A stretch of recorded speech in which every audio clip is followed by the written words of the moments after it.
Hello. Happy Sunday. Here we are. Hopefully, we're gonna finish this game today. I have to imagine that where we left off is very, very, very close to an ending, finally. But we'll see, because I keep thinking that. I think I've thought that for quite a few of these, so we'll see how it goes. We'll see if my computer explodes. We got all kinds of fun unknowns. Okay. So, let's remember what we're doing. I sort of remember what we're doing. I think basically we're just trying to do this. Like, we can't figure out the fucking secret entrance shit, and I'm letting go for now. But we can do a couple things. So we haven't found that. We might not. And this is what we're doing. We're going to the island. So I think we just need to go talk to Hot Sword Lady, whose name, of course, I don't remember because... Hot Sword Lady, what else do you need to know? I think we just need to go talk to her again and be like, okay, we're taking you boat, goodbye. And then... mysteries await, once again. So let's clear out that, because that bothers me. I think... we could technically level something up, but we're not gonna. We're definitely not gonna think about anything new. Who has time? Okay. Sue. I don't know what we're gonna find here. We might not find anything. I know when we talked to those kids that they said there's some guy who's there. I don't know if we're gonna find a guy. Maybe we can just go to the boat. Is that an option? Can we just... is there just a boat? Yeah. Okay, cool. Okay. Boat date with Kim. A skiff with a small steering engine in the back floats on the calm mirror of the sea. Its 2 seats are empty. Because me and my boyfriend haven't gotten in yet. Once you get in, that's it. One pull of the starter handle, and you're off into the bay. A strange trepidation comes over you. Are you sure you want to go now? I am pretty sure that I've done damn near everything that I can do at this point that I didn't fuck up or lock myself out of, so... yes. Have you made all the necessary preparations? Closed all your accounts? Remember what the net picker said. It's a small tank. You won't be going back and forth on this. I appreciate that they're trying to warn me. But also I'm like, is there something else I should do? No, there's not, bitch. You've done, like, nothing but constantly go do one more thing, one more thing, one more thing. And we spent the whole last stream and we could have probably been finishing doing one more thing. Last stop, nowhere to go but boat time. Exactly, we have to. We have to get on the stupid boat. Okay, you take the engine, Kim, I'll hold the boombox. What? Wait, what? How else do we blast Sad FM on our way to the island? You heard me, don't make me repeat myself. We'll do the first one. Fine. Let's blast Sad FM then. Thanks, Kim. Sad FM is a radio station specializing in sad, slow rock songs. You seem to know its frequency by heart. Sounds about right. Okay, wonderful. Well, thank you for being here. I'm not waiting to get on the boat for you. Get in right to the island.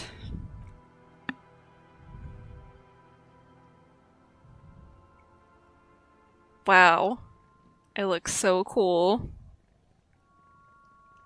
Okay, but you can't see going to the fucking island. Can't see how cool I look with my boombox.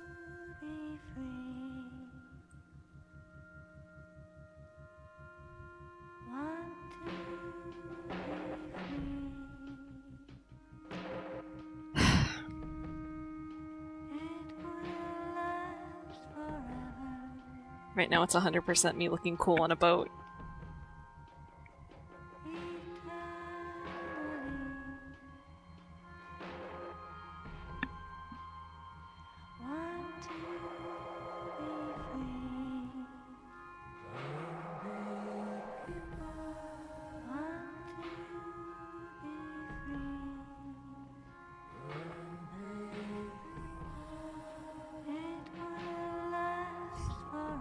Shut the fuck up.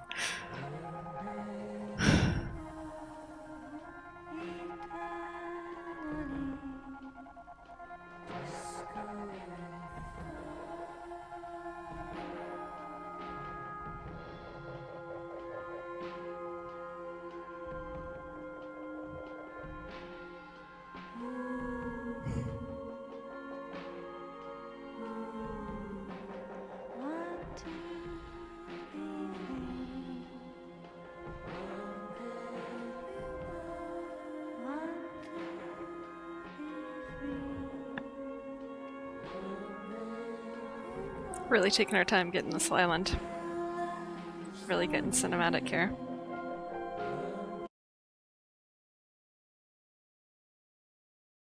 Hello. So, we're gonna try that again. I wish I was confident that this wasn't just gonna explode. Apparently we're not allowed to watch cutscenes or anyone moves. Just seems like that's consistently been an issue. So we'll see if that works. If it doesn't, I will probably do the same thing I did. Sorry, I'm like trying to open up the dashboard on my phone just because it's easier to see things. I'll probably do what I did before and record if I have to. I really don't want to have to. But we'll try one more time to do this boat ride. If it doesn't work, then I will do the boat ride off of stream and we'll try to come back, basically. I just want a computer that functions. Why do I have to want to stream? Okay. Let's see if we die again on a boat. Christ. Yeah, blow it. Yep, I'm sure. I'm sure I want to die. What? Fine. Sad FM is a radio station specializing in sad, slow rock song. Yep. And it's gonna kill my game? It's too sad? Like, I wish this wasn't so long, too. Like, this is so long before it exploded that, we might just have to watch this for a very long time and then find out that it's fucked.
Okay.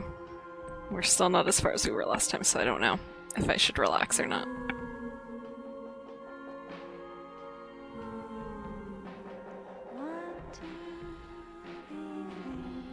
I don't know if I've ever realized how high the church goes. That means that man is really up there when he crawls around.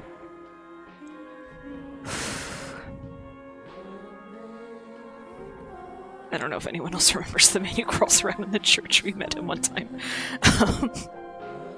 But I remember.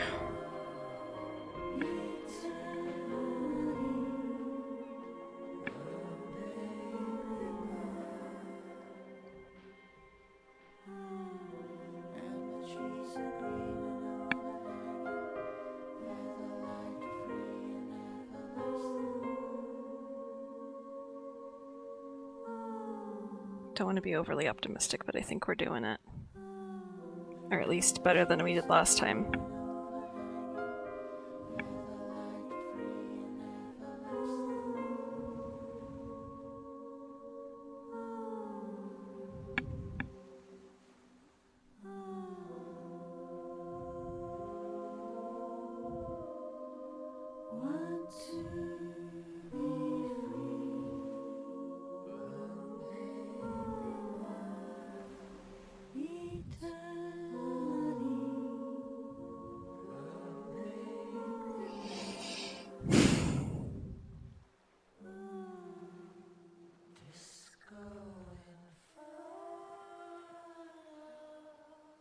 Okay.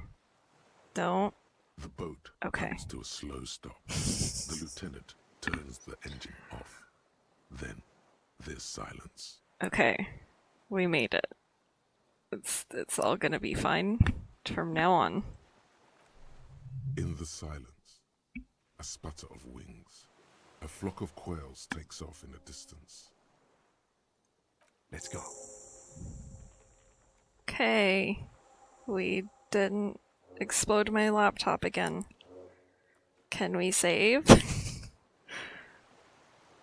Could we? Jesus. Okay. We lived. My computer better not do that to me again. I swear to God. A makeshift bridge. The bombs were powerful enough to break the foundation. I mean, we gotta walk around as much as we can down here, right? Wow, a big rock.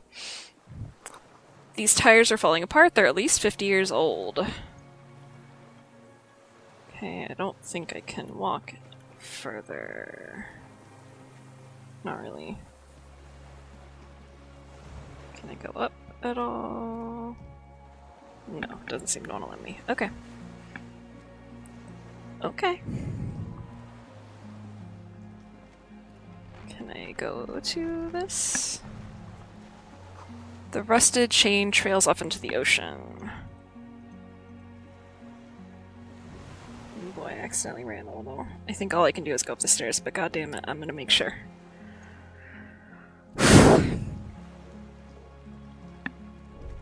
The chain trails off into the ocean, connecting the island to the supply depot on the coast. This means I sorta got into the depot door. Just point to it. This leads to the depot on Line's End. Ah, yes. So it seems. Lieutenant looks at the mechanism overhead.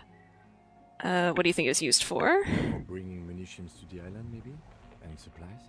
You could also lock the bay when you raise the chain. As a defensive measure, lock it off that side of the bay. Alright, lock it from whom? From enemies. Enemies of the commune of Revachol. This sea fort was a revolutionary fortification, I believe. This means I sorta got into the depot door. Technically, no. God damn it, Kim. He's right. Fuck you. How dare you? Everyone conspiring against me.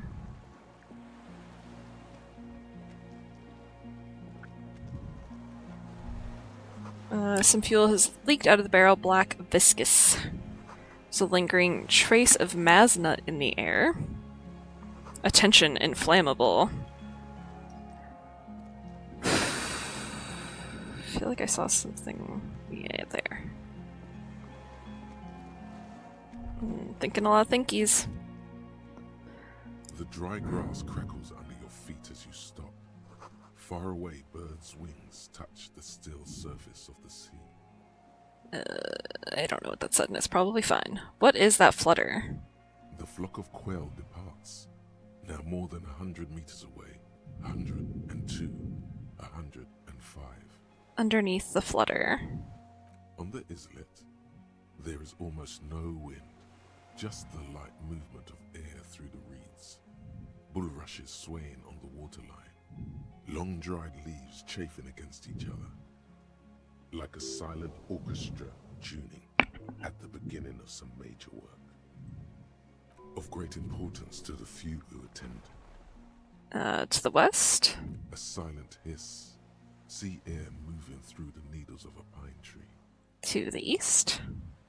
The faraway roar of the city, distant like today's dream. Before it, the sound of sand. The low tide filtered through its grains. A bird tending to its feathers. Ahead? A low hum. The air slowly moves through a concrete box, through its ancient slits and cracks, resonating, hollow. A big building. Beyond that, further north? Air flows out of a pillbox window. There is very little there. The air cossets flowers on a meadow. Absolute silence. Reeds motionless. Bulrushes motionless. Below the silence? Col de Mamadakwa. Really? Are we still? Is there still hope for cryptids? Oh, I hope there is. We are way out now. Way out in the west. No, it's just your imagination. You can't hear such things. Kim, Yes? it's pretty silent on this island. It is. Is that why we are stopping? Wait, I have to listen to one more thing. The lieutenant nods in silence. Okay, I guess we can't. Open your eyes, stop listening. Kim, it's so quiet.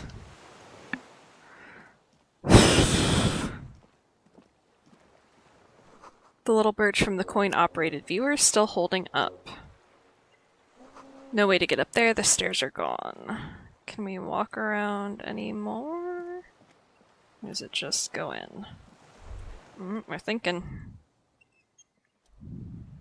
ICM? This feels familiar somehow. Kim, what is the ICM? Insul Indian Citizens Militia. It's the official name of the Communards Army. The black and white army of the revolution. Sounds an awful lot like. RCM. It sounds like RCM, Revachol Citizens Militia. It does. Why? The RCM may descend from the ICM. May? It's impossible to say. It was chaos after the war. The name was good for getting people to join us. Revachol West was mostly workers and criminals. Nice political thoughts rush through your neocortex. Okay. A mediocre athlete would pant from dragging around his body on a busted crutch. But not you. You're thinking about politics with blood dripping down your thigh. Oh boy. Okay. What I'm hearing is we descend from the glorious Revolutionary Army. Is it a little embarrassing? It's a little embarrassing in 51. No, maybe we need a rebrand. ICM sounds like ICP, very close to the International Collaboration Police. Nice and normal that way. Just catch your breath. Let's do the first one. There were all sorts of groups and groupuscules back then. It doesn't really matter. He bows to inspect the barrel. Alright, a white star. Point to the star on the label. No, an upside-down star. With its horns in the sky. The symbol of the commune. Are those specks stars too? No, that's the uninhabited archipelago. A DeLorean-era symbol of Insulinda, known as the face in the sea. Looks old. What is it still doing here? After 44 years? That's not nearly enough to hide what happened here, Lieutenant Freighter. One of these barrels was still leaking fuel, as you saw. The city is full of things like this. Old bullets, guns, fuel. Finish thought.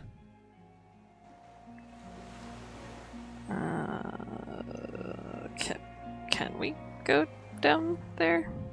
Is it something I missed, or are we gonna come around to that maybe? So I don't think we can do much else. So I'm very paranoid we're gonna save a lot. Oh, hey Gimpleg, by the way. I know I waved, but hello officially. My laptop has already died once today, and I'm very nervous about it, so hopefully it holds up. Because we've got to be so close to the end of this game. We have to be. And I'd really like to finish today, and I'd really like it to not take forever, because I want to sew and do stuff. Mostly I want to sew. I don't know what other stuff I think I'm going to do. I might not paint my nails this week, which would be weird because I do that every week, but I don't know. I feel like I don't know if I want to, and I also want to do too much else to take a million years to paint my nails. But we'll see. See if my game loads. We'll see a lot of things. Oh, I hate this.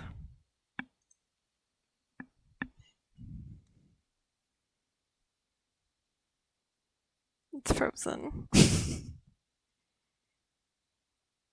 Why must I suffer so? I just want to play video game. I mean, it could unfreeze. It didn't completely explode my laptop like it did last time when it froze, but I remain afraid. Okay, good. Thank you. Thank you! Oh, I guess that's farther away than other things. No, stop it!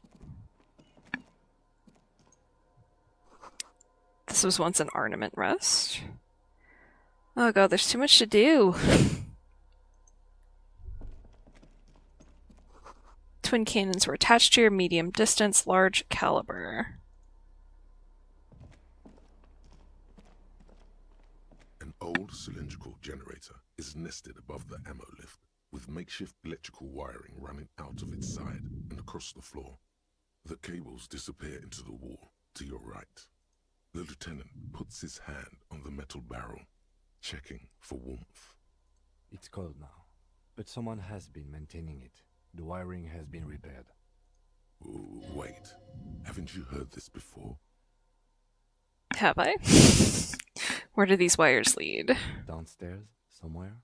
He looks at the wall socket. What kind of generator is this? Liquid carbon.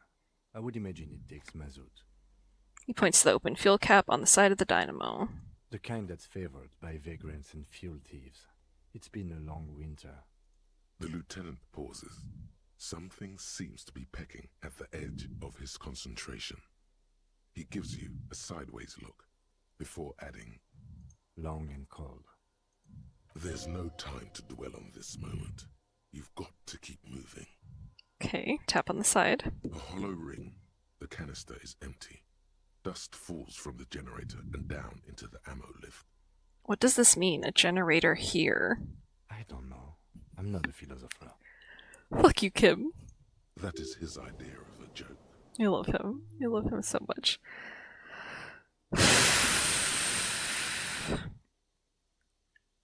I am this generator proves the universe's material. Kick the generator. That's gonna hurt my leg. I'm gonna do it anyway.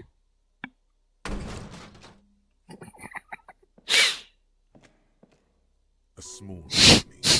Minuscule bones may have fractured, but it proves the point.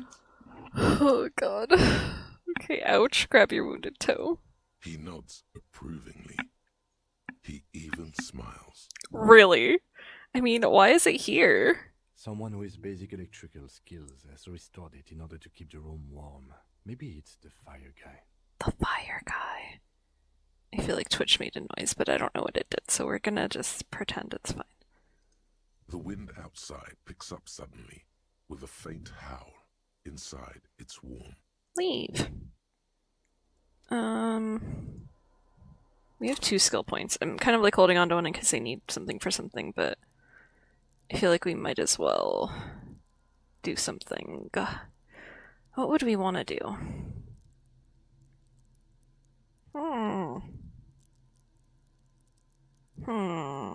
God, I left Encyclopedia fucking low. Let's do that. We'll still leave ourselves a point. I don't want to clear this because it drives me crazy. It's just telling me that we got to the island, which I'm aware. I know I got to the island. Okay.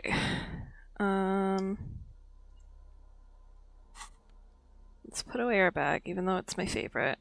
Let's get the multi-tool out, because I kind of feel like one of the things over there is for that, and that's why it was orange. Maybe not. Maybe it's just orange. Okay.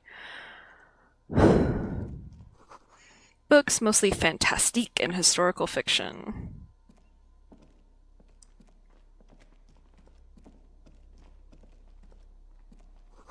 Dishes stained with sauce and fire, a survivor's kitchen. You see candles planted on a broken rangefinder.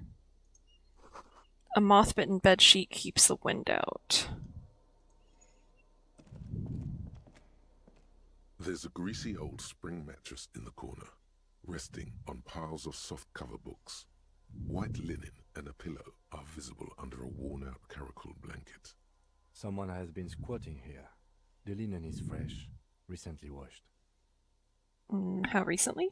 You force the rest of the sentence out through pain, thick as molasses, no longer able to hear yourself speak. I know that's not really the problem, but why not? You know, officer, you can rest here if you are feeling tired. I will keep watch. You could use some rest for what's ahead. No. Yes, anytime. If you need a rest later, it's okay by me. Thank You you. don't have to be a hero. Okay, but like, I haven't even finished looking at this room. Books and magazines lie scattered on the floor and on a makeshift cupboard. They are not particularly well organized. Sift through them. Most are soft covers, serialized fantastique and detective stories from the 20s and 30s. This disparate digest includes the classic Animal Adventures, popular depictions of man versus nature by amateur naturalists T&T Harpin, husband and wife, widely read by people from all walks of life. Who doesn't like nature? Who doesn't want to survive? Among what is mostly commercial fiction and serialized stories, you find a magazine cathodique for electrical engineering. Then it's back to pulp, light erotica, an international thriller about circuit benders. Someone's made themselves a home. Oh boy. That's why check I can retry it. So we can. I was thinking about doing conceptualization. I guess I should have. Fuck it. Does anything stand out as unusual? Not that you can tell. This is a digest of someone who's dead bored. Most of it is for entertainment purposes, fittingly right next to the radiola on the floor. Nothing out of the ordinary? Maybe it's a little old-fashioned. There's a nude mag. More than that, you can't say. The print in some of these is pretty small, though. This person has good eyesight. We could re-roll it. Rest in the flak drive. It, like, really wants me to. Wow. Your damaged physique has earned its rest no matter what thoughts and dreams it may bring. Oh, I might have a dream? Okay. What is this? Army surplus winter scarf +2 empathy, -1 composure. Let's see what it says. Alright. +2 empathy, plight of the underclass, -1 composure, sucks to be poor. This Towie old scarf itches when wrapped around the neck. It has humanitarian aid written all over it. Yet you know that thousands all over the Isola are suffering the same fate as you, the fate of uncomfortable army surplus scarves. Alright, we will not put that on. What's this? Faln Arrower shirt, +1 hand-eye coordination. Sleeveless aim. The Fallen training shirt has seen one wash too many. It retains its unusual design, one short sleeve, the other long, but little of its original colors. A giant F swooshes across its chest, now in gray. I think I'm wearing a Logic shirt.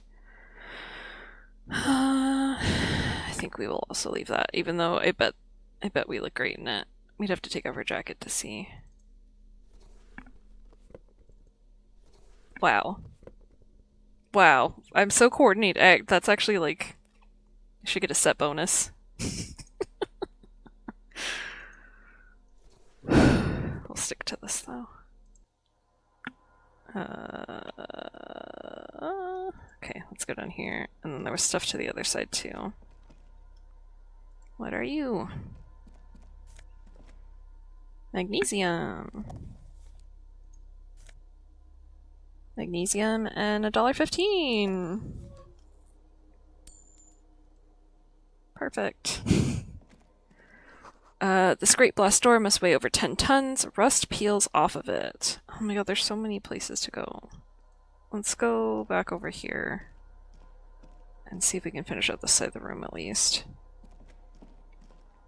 And I would love to take a nap to see if we dream, because that sounds Interesting. But careful, these stairs have collapsed. Well, great. Does that mean I can't go down them? Or, okay. Just being difficult with me for some reason. I'm so confused. Okay, so I can't go down there?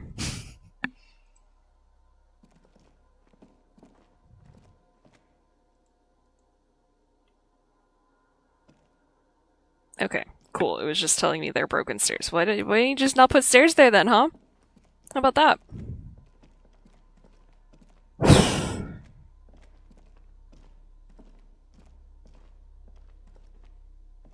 So, we at least have like one other room over there, but I think we could walk under here. Yes? No? Maybe? Yeah. Okay.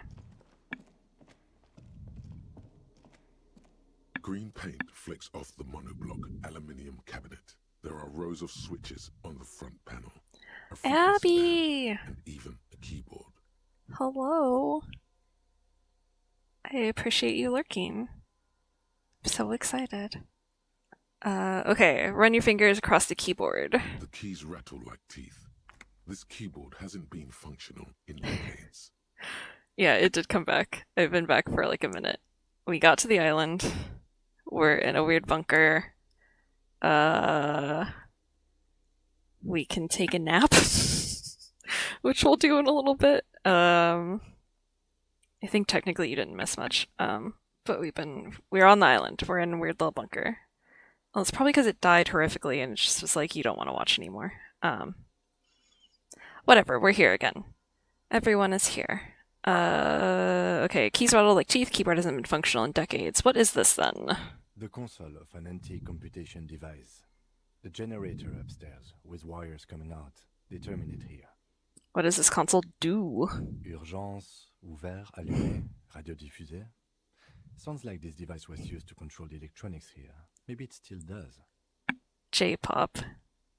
Typical.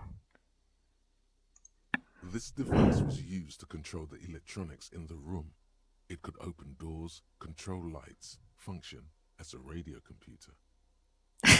It will not listen. Why would we push the button? Fine, turn emergency open. We need to restore power before using this, officer. The generator, it didn't look like there was fuel in it. Okay, you'll have to send me a song. Nothing happens. He looks upstairs. We should look around outside. There are barrels all over.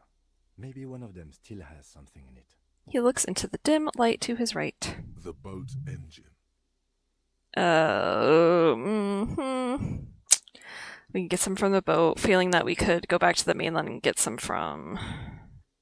we need to get back from here, but let's see what he says. But officer, we would have to swim back to the mainland. Let's just look around. Okay. The console stands by, mutely. Urgence, ouvert, reads a dial key. Allumé reads another. The frequency band says, radio diffuser.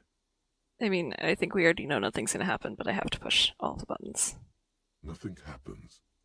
The dial slides under the glass, silently. You make out defunct stations on the UKV frequency. The words, Veld Insula, are written on the band. Insular. This is an off-air radio computer, I believe, used for military communications. Okay. So, hopefully we don't have to steal fuel from the boat, because I sure am half dead. This hatch is jammed shut. I accidentally hit the run button. Oh my god, why are there so many doors in this place? Let's do this one.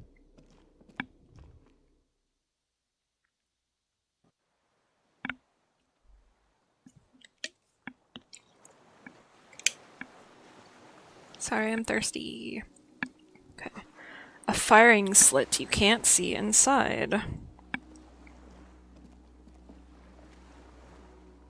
I don't think we can do much here. Maybe we can, actually. Okay. Can't zoom out any more than that.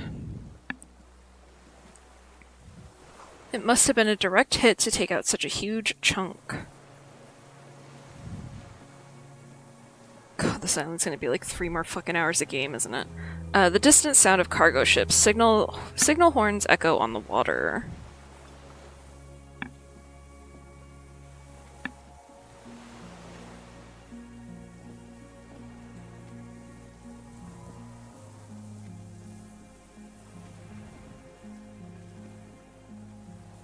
Okay. Nothing new popping up, just pretty. I mean, maybe optimistic to call this pretty scenery, but you know, there's ice floating on the water. That's nice. I love the music so much in this game.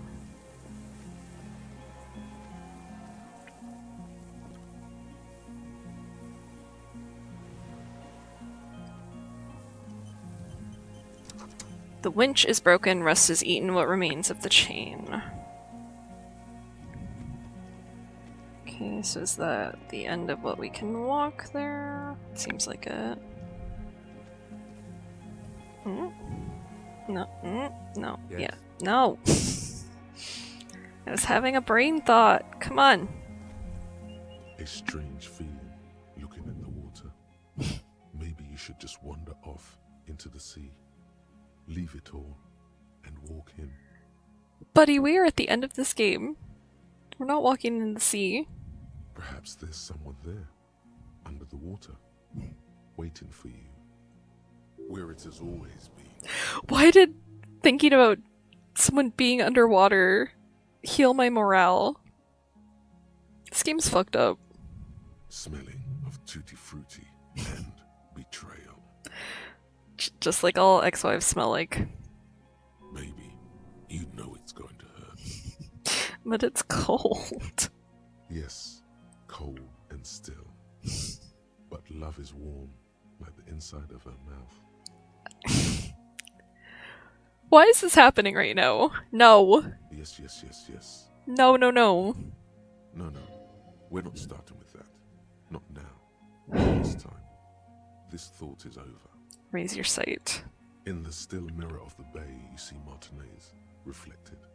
Tall edifices of ruins reach into the water, like shimmering towers. And the shacks too. Pine trees and motor lorries, upside down. Islets and posts, like stepping stones, lead into the water in front of you. Go. Step in. It's been too long. Shake your head is correct. The fuck? Autosave after you contemplate walking into the fucking sea. This fucking game. Okay, can I even go up from here? Probably? Yeah, looks like.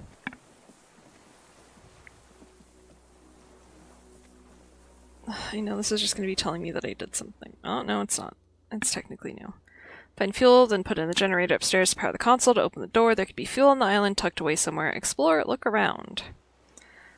You bitch, I am exploring. All I do in this goddamn game. The pain in your pelvis makes you wince, then you continue. Really, I'm gonna have to take a nap. Back to my true home, Atlantis. The inside of the fortress, you make out the console and the blast door.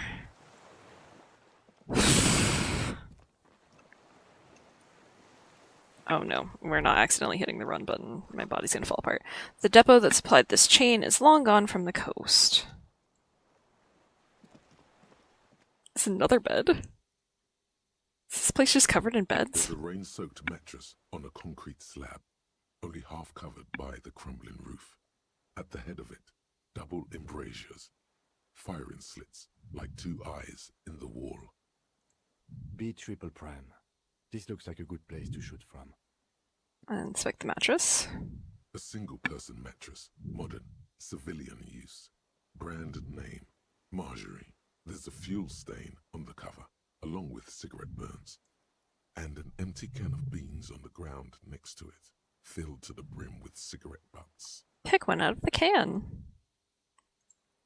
The silhouette of a tobacco picker adorns the paper filter. The brand, Tio Morteri. Contemporary Rivasholians prefer Druan a local blend from the southern islands, or Astra, the legendary cigarette from Grad. Diamatiri is favored by older men for its paper filter tips, sweet smell, and added tar.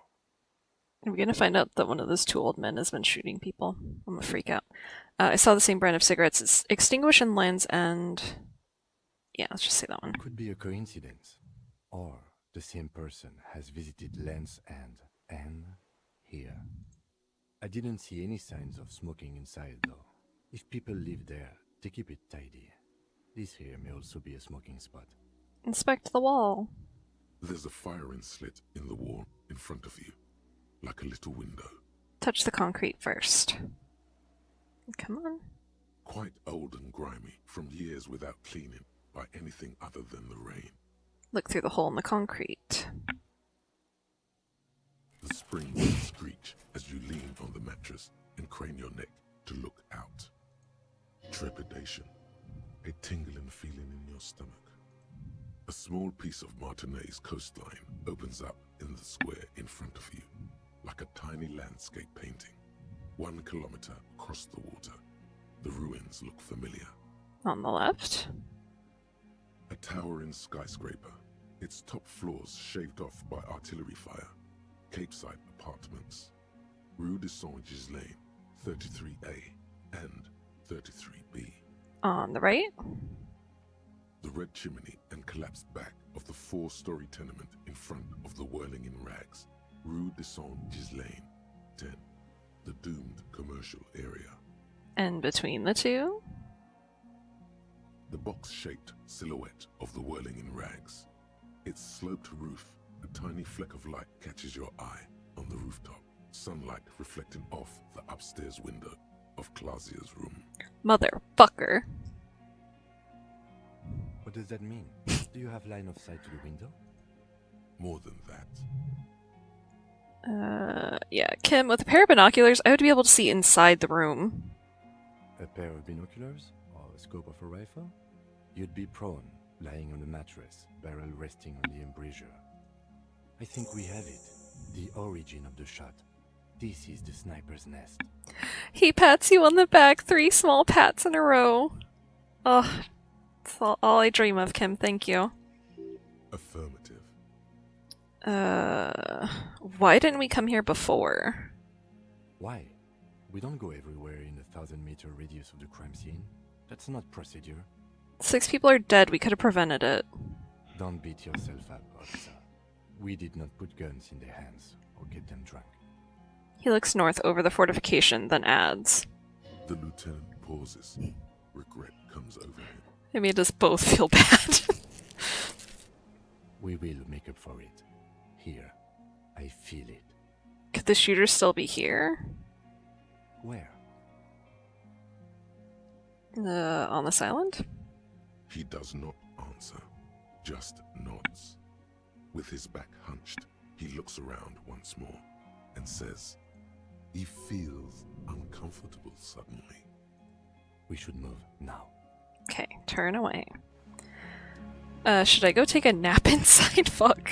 Hey, is that fuel? Is it the right kind of fuel? I don't know. I feel like he was specific about what it had to be. Weathered artillery map showing coordinates. Coordinates. I can read, I swear to God. Whatever. Coordinates of the bay. Old medicine cabinet newly stocked with Dramamine. Well, can I have some Dramamine? Yeah. Or Dramamine. Is it whatever. I don't know how you spell Dramamine, but I didn't think it was like that. And then we got some money. Which we obviously need. It feels really weird to be getting money right now. This game is never gonna end. Which is weird to be upset about. I'm not really upset about it, but... Is it the right kind of fuel? Still some fuel in this battered canister, a liter or two. The metal looks decades old. The logo of the automotive manufacturer Lum has faded and on the side. I really swear I can read. I'm so good at reading, you wouldn't believe it. Okay, we have 2 points now, or just have 1? Yeah, we have 2. We'll do the conceptualization, because we can try that again in the room where we can take a nap. And then we'll still have a spare. And we'll save. Because why not? Reading is your real strong suit. I'm so good at reading, as you can tell every time I do a stream. I'm so good at looking at words and telling people what the words are. And I think that's just because I did the point up. I think it's the glasses. Fuck you. So mean to me. Can we do anything else out here, or was that it? We can think a thought, apparently. No way to jump down here without breaking a few bones. And we cannot afford to do that. Okay, so I think that means that's everything we can do out here, which is good, because I would love to go back inside and take a nap. Oh, stop thinking all the time, Harry. You feel eyes on your back, someone's watching, but you can't say where. Okay, well, it makes it the best. I gotta stop hitting the run button. I know, like, it probably doesn't actually matter, but I feel bad making him run when I know his leg is exploded. Jump, let Kim fix you up again. I don't know if he's strong enough to do that a second time. I think we're both very tired and very old men who need to sleep. Okay, so we gotta go this way, up the stairs. Oh my god, stop thinking all the time.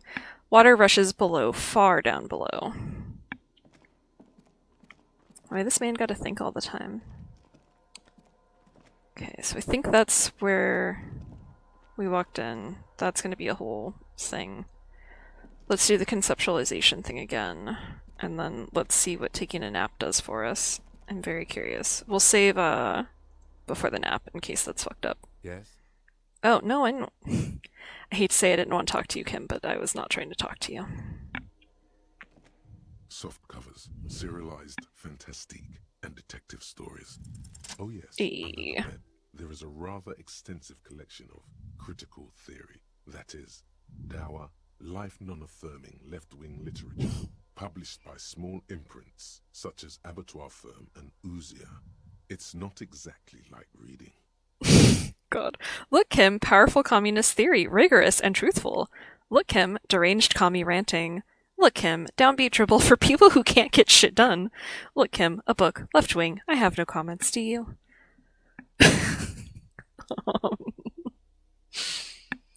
Between 1 and 3.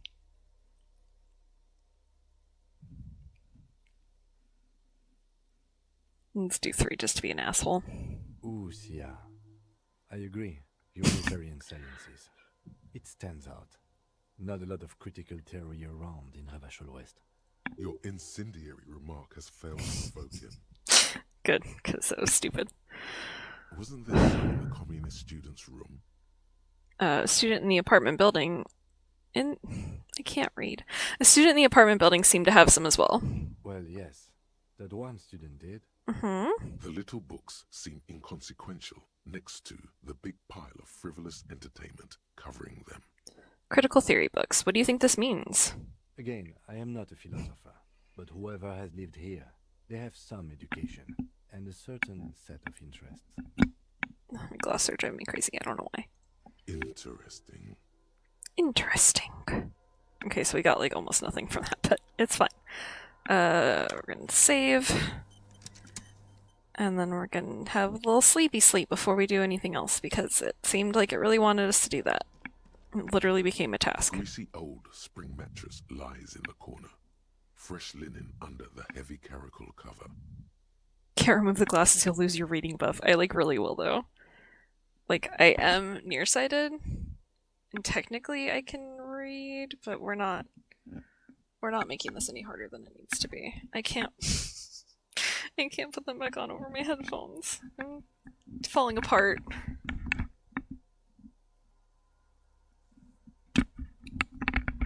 It's all going to hell. Ugh, why are they bothering me so much? I feel like I'm just like overly sensitive. Maybe because it's too warm. You can probably hear my fan, and I honestly don't think the fan is up high enough, but I don't want to turn it up any higher because I feel like it's already making weird noises in the mic. So we're gonna be strong. We're gonna power through all of our sensory hell. I'm gonna adjust my glasses 50,000 more times, and you're just gonna have to watch me do that. You can't hear the fan? Okay, good. I don't know how warm it is. Well, my phone told me. It's at least 70 degrees right now. I feel like it's probably a little hotter by now. It's at 71, but feels like 81. Why are weather apps like this? 71, but feels like 81. How can it feel 10 degrees hotter than it is? Unbelievable. Okay, well, if you can't hear my fan, I am turning it up one more. 1 to 2 more. Yeah, I think I had it on the lowest, and now it's on the middle. So if that's in any way annoying, lack of one. Yeah, I mean, I'm not outside, so it just like compresses in here, but it's definitely been humid. Or you're saying why it would feel hotter. I'm very stupid. I think it is the humidity. It's been more humid than it normally is lately, for sure. Okay, we're gonna take a fucking nap. The offer still stands. Take it. You don't look so good. I am. The bed is quite inviting, all things considered. It's much warmer inside than out there. Alright, maybe just a little shut-eye, just an hour. You face the concrete wall. There's less light there, in the dark corner. Like a dog, you lie there. So, Kim, are you gonna, like, come cuddle me, or are you just gonna watch me sleep? Like, what's your deal, Kim? You didn't realize how tired you were. Your body is still nowhere near healed. Curl up with your knees close to your chest. Why would I curl up? My legs hurt. The blanket feels cold. The entire room does. Concrete and cold. Minutes pass. Half an hour maybe. The sounds of the sea beyond grow distant. Your eyelids close until... Until? You feel yourself standing up in the darkness, right next to the mattress. Slowly, the world begins to hatch from the blackness. It's evening. So did I sleep more than an hour? Sleep.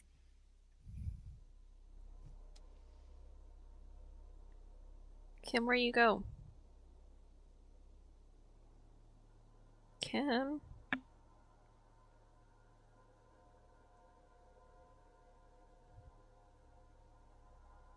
Why am I alone? Why am I alone? Where's Kim? I don't like this. Oh, I don't like this. Oh my god, I don't like this. Oh my god, I should have finished exploring before I took this nap. Lieutenant's no longer here. Go outside to the beach. We should have finished exploring before we took the nap. I thought we could take a little breaky break. It seemed like they really wanted me to do that little nap.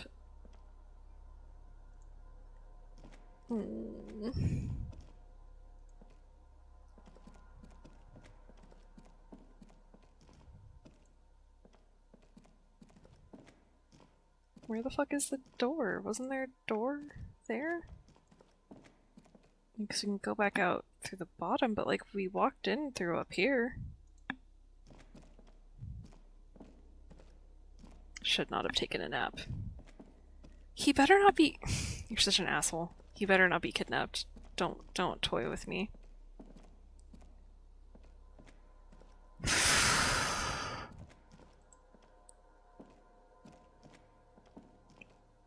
Well, I should have gone up both the doors before I did this. Didn't know I was gonna lose my best friend.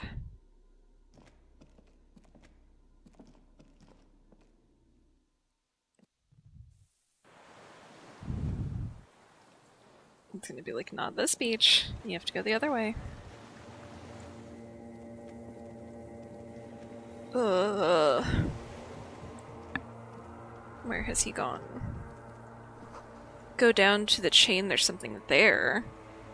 Like the chain up here or the chain down there? Because there were multiple chains.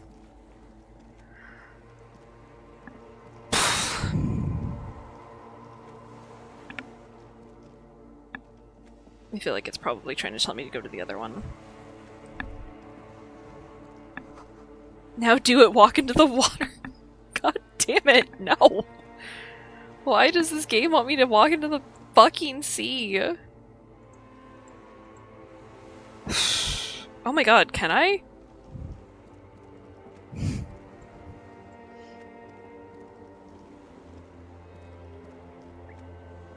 Oh my god, I can walk into the fucking water. You see her footprints on the water.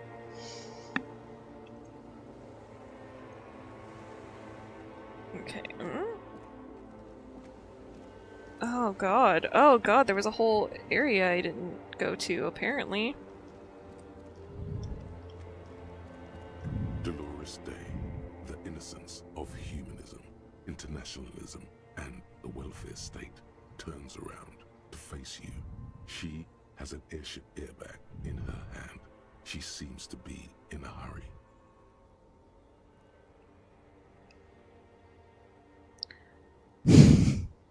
So I don't know if you remember, but I remember that this woman is extremely fucking dead.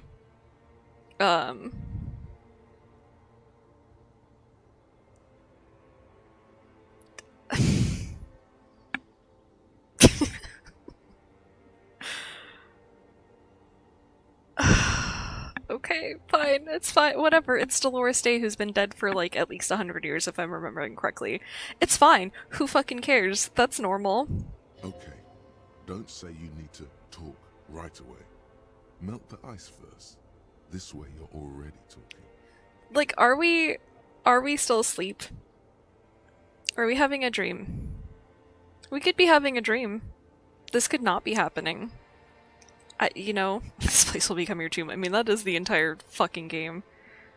Ugh, god. I feel like someone could make a real good, fan cam with sleep token in this game. I just feel like it would work. God, okay. But you don't even want to talk to her. She would only be cold and mean. Let her go. Let her go. This is the Holy Queen of the territories of Mwindi and Insulinda. Think of the historic knowledge we could glean. This is a once-in-a-lifetime opportunity to win her back. I know it's playing with my head, but also fuck you. Can't wait for the disco token crossover no one wanted except me. And me? Who am I? I don't exist all of a sudden, I'm the one who fucking said it. Jesus Christ, okay. Win her back. How does that fit in here? And what is the Holy Suzerain doing here anyway? I mean, it says I should just talk like we're already talking, but let's just go through them all. Let's just go through them all. Actually, you do say things and then go actually a lot. Shut up. Something is off. I'm sorry. I was heading to the aerodrome. I just don't have time to... She stops mid-sentence, glances to her right, then looks at her bag. She means she doesn't have time to tend to your emotions. You don't have time to tend to my emotions? She sighs and looks over her shoulder. What are you doing? Stop saying things like that. Where are you going? I'm going to Morova. To live there, in Grad. It's 1 million kilometers away, Harry. Might as well be another lifetime. What's in the bag? Just my scepter, my globe cruciger, a spare silk gown, a toothbrush, travel documents, the crown of immortality. Crown of Immortality? Aren't you already wearing one? Oh, this. She cracks the wreath on her forehead. This is just a wreath. The crown of immortality is made of rarefied light, mana and raw palladium. It was passed on to me by the rulers of late antiquity. She looks at the suitcase, not knowing what more to say. Then, over her shoulder. Anyway. Can you stay for a moment? We need to talk. We need to have one more massive, epic showdown. No, Harry. No.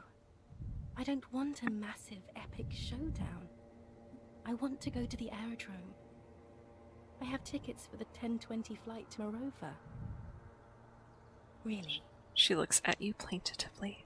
We don't have anything to talk about anymore. Every combination of words has been played out. The atoms don't form us anymore. Us. Our love. Our unborn daughters. It's all gone. I have to go to the aerodrome. I have to leave Revachol and you. And you have to be alone. In hell. Forever. That's just the way it is. Oh well, I guess that's just the way it is. I guess I just have to be in hell alone forever. Thanks, Dolores. Oh God, whatever you do, don't try to kiss her yet. Not after that. You're still reeling. You'll fall over if you try now. Try. Wow, I have a pretty good fucking chance of succeeding at that.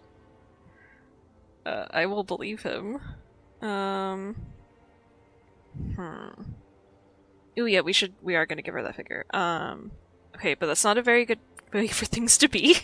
I get the feeling you're not really Dolores Day. I mean, no shit.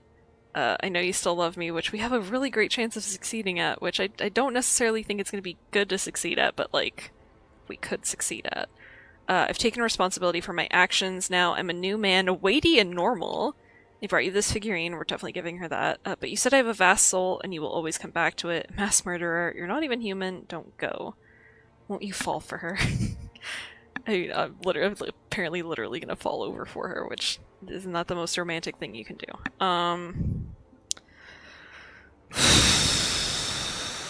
Let's just try that's not a very good way for things to be as a start. It's not. But She looks at her feet. Little golden sandals cover her toes. But what? Tell me there's something good. I don't know why I said but. There is no but. That's it? That's it, yes. We've talked about it a million times. You will get over it.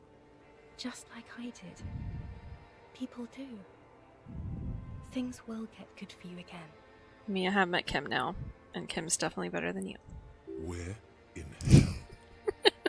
Yeah, things will be good in hell, apparently. Stop. You're only making it worse for him. You never help with anything. Good for me where in fucking hell? I'm not getting over it at all. You're right, I don't even remember who you are anymore. Ha ha.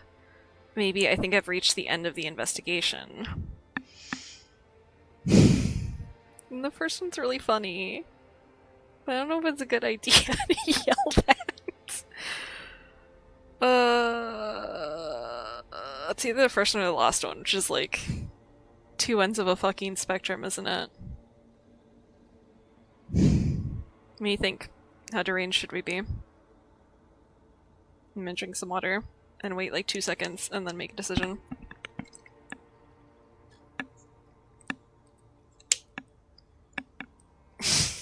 Could be the acid to her alkaline. Oh my god. Fine, we're just gonna yell at her. Good for me where in fucking hell? Oh yes, she'll come around now. I made her love you in a hurry. Oh no, we shouldn't have done that. Are you stupid? Yes, so fucking stupid. She's about to say something. Here it comes. She started to love him. We're gonna see the percentage for the dice roll on the kiss thing, and it's gonna have gone down so low because I yelled at her. Her innocence, Dolores Day, fiddles with the handle of her airport bag. She has a pained expression on her face. It's agonizing. You didn't flood her like the Atlantic. Anyways. See? She isn't saying anything. I don't understand. It was she herself said. I mean, yeah, she did say some dumb shit. I stand by what I yelled, technically. Oh god. Okay, well I don't have shit memorized. I'm not insane like you yet. Head in the game. Okay, well my head can either be in lyrics or in the game. And apparently I can't really function on either, so... We were bad for each other, okay? I was bad for you. Can you not see? I'm bad. I had to stop. I couldn't just turn into a bad person. You will get better. It just takes some time. For you, I think it will take something like 20 years, maybe? It was hard for me too, you know? I used to think I couldn't live without you. She looks you straight in the eye, her irises are light blue flecked with green. It'll take you like 20 years. Don't worry about it, babe. Just 20 years of your fucking life. But I can. Oh my god. She keeps her shoulders squared and her back straight. But it's clear you're still making her sad. It's not. It's just not possible. It's like eating rocks. You just can't do it. Jesus. Right, 20 years? That's so much time. So you felt that way once, that you cannot live without me? Without all my strength, I can't. Or with all my strength, I can't. It's like eating rocks. Your innocence, Dolores Day. I'm sorry I made you sad. It doesn't have to be like this. Maybe we could try again, which is proceeding. We're not going to do. Okay, then super okay. I still have other things I need to know. Withdraw. We're not doing that.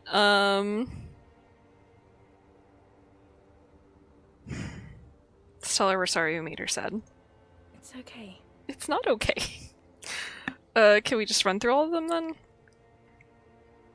Tell her if you have the time, you just need. Fuck off. Fuck off. Alright, 20 years, that's so much time. Yes. It only took me 1 year, maybe 2. Phew. Fuck you, why is this woman like this? So you felt that way once, so you couldn't live without me. Yes. But that time is gone now. So very gone. Alright, with all my strength I can't. It's like eating rocks. There is a silence. She looks at you, then over her shoulder, then corrects the wreath on the dome of her forehead. As you talk, it feels like chewing on gravel, granite, steel bars. Okay, I don't know which one to do now. If she's super dead and this is some fucked up cathartic dream, then hey, you quite literally need to leave this part of you. I mean, it feels like we're combining my ex-wife and essentially a goddess. So yeah, I don't think this is real. Yeah, well, by that logic, we should do the second one. But I'm always hesitant to like pull back in a conversation because maybe we could say more things, but also like we should leave this woman the fuck alone. Yeah, we'll just do the last one. Okay, then super okay. I still have other things I need to know. What other things? We've been through all the things, Harry. You don't know that she won't. You don't fucking know that she won't. Yeah, this is still really high. That's fun. I get the feeling you're not really Dolores Day. I don't know what you mean. Dolores Day? She looks at you quizzically. It does not seem like a mystery she wants to get into. You're the ex-something. You're point to your head, the morning.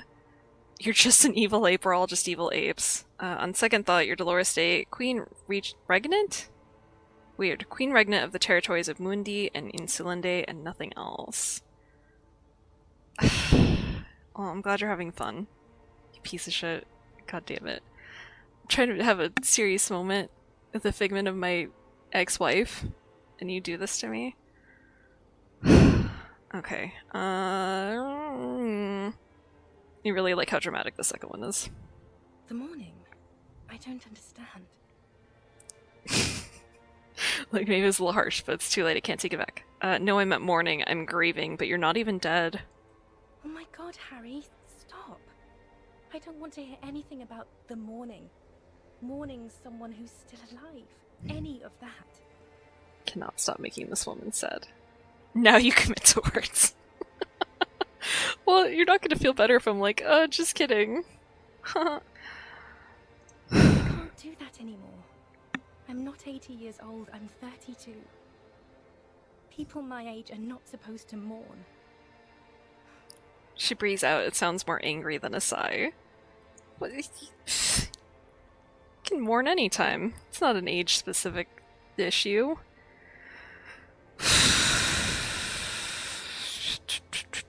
I guess we'll just do them all. You're the X something. Wasn't I Dolores Day just a second ago? Now I'm the X thing? You're confusing me. Look, I have to be at the Lausanne Aerodrome at 10:20 p.m. I still have a light rail to catch. You weren't committed to the other stream when you were ready to straight up redo 45 minutes of conversation to save Kim. If Kim is actually at risk at any point, I don't give a shit what I have to do. He's too important. There's no way in hell. I never said that I was going to commit to anything in this game. I made no promises. I made maybe light promises to try not to be irritating about saves, but Kim's too important, how dare you. Commitment issues, fuck you. Go to hell. It's a fucking game. This is escape. Aren't I having so much fun escaping into talking to this woman? Oh my god. Fucking ridiculous. Okay. I haven't even bought the tickets yet. We all told you. Everyone warned you. Who, everyone? Everyone. How dare you? Literally all of you. Boy, I should have stayed down. I should have gone even deeper to a place where I never met you, because it's impossible to meet people in the abyss of the void. I'm glad we're having this conversation. I'm getting so much closure. Committing to the bit. God, you're unbelievable. I can't believe I'm being bullied so harshly in this vital moment of this game. We'll do the last one. I'm glad we're having this conversation. I'm getting so much closure. I'm glad too, but I have to go.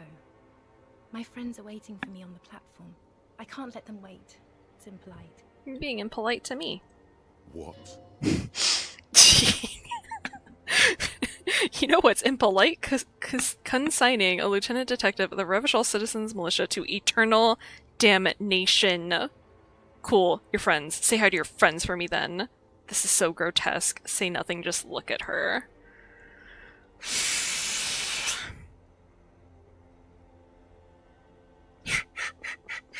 Just say, it's grotesque. It is. Useless. The evening wind blows in as she says the words. Her gown wraps around her like a white flag. Alright, I guess, yeah, we're on the last one. On second thought, you're Dolores Day, Queen Regnant of the territories of Windy and Insulinde, nothing else. Yes, Harry. I am. Things have gotten much better for me, now that I am the ruler of the known world. Oh god, it's already so late. I have to go, Harry. A tiny golden watch with red straps around her bony little wrists. I've taken responsibility for my actions now. I'm a new man, weighty and normal. She doesn't know what to say. I'm so fucking normal right now. Yes, okay. I'm glad. I mean, I'm a moralist. The other moralist almost took me away on their airship. I'm not a broken, insane man who can't live without you. I know I made mistakes, and I've taken full responsibility for all of them. So you can live with me again if you want to. I'm better now. Or, you're right, I'm not normal. I'm shit. I feel like I shouldn't say I'm shit, but, like, I also don't know that, I don't know, the first one's such a good idea. How normal are we? Are we normal or are we normal? What do you think?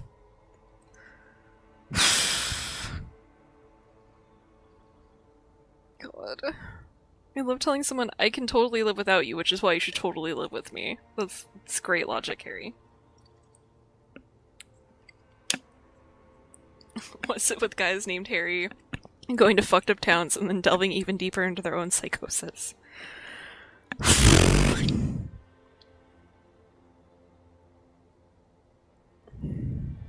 I'm just gonna do the second one. You're right, I'm not normal, I'm shit. Do you know how much it hurts me to hear you say that? I'm shit, you made me shit. I can't do this anymore. I can't make you insane and shit anymore. I can't let you turn me into a bad person. I have to go. Okay, but I don't think she would have liked the first thing either. I mean, to be fair, I don't think there's a good way to win this conversation, but I don't think you would have liked the long paragraph either, ma'am. Total annihilation. We got annihilated, Harry. You never had any power. You never were a moralist. Or anything. You can't even be insane or shit anymore. You have to be nothing. Nothing without the light and grace of love. Why is that the only option? Ugh. Okay, I brought you this figurine. I don't want it. It looks expensive. I don't want it. Oh no. This game is constantly too real. Jesus. This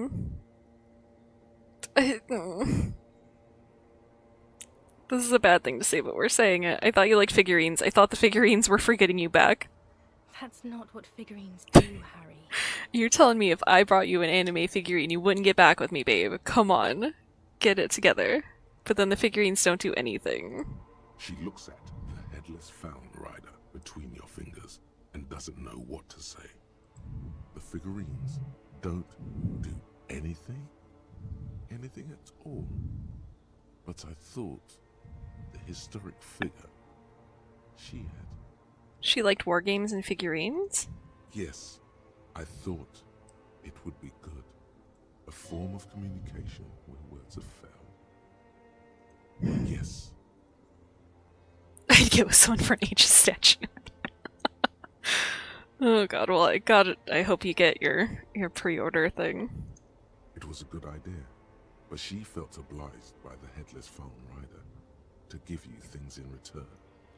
Things she no longer wants to give you. So she refused. That's how it goes. Your figurine rider idea was naive.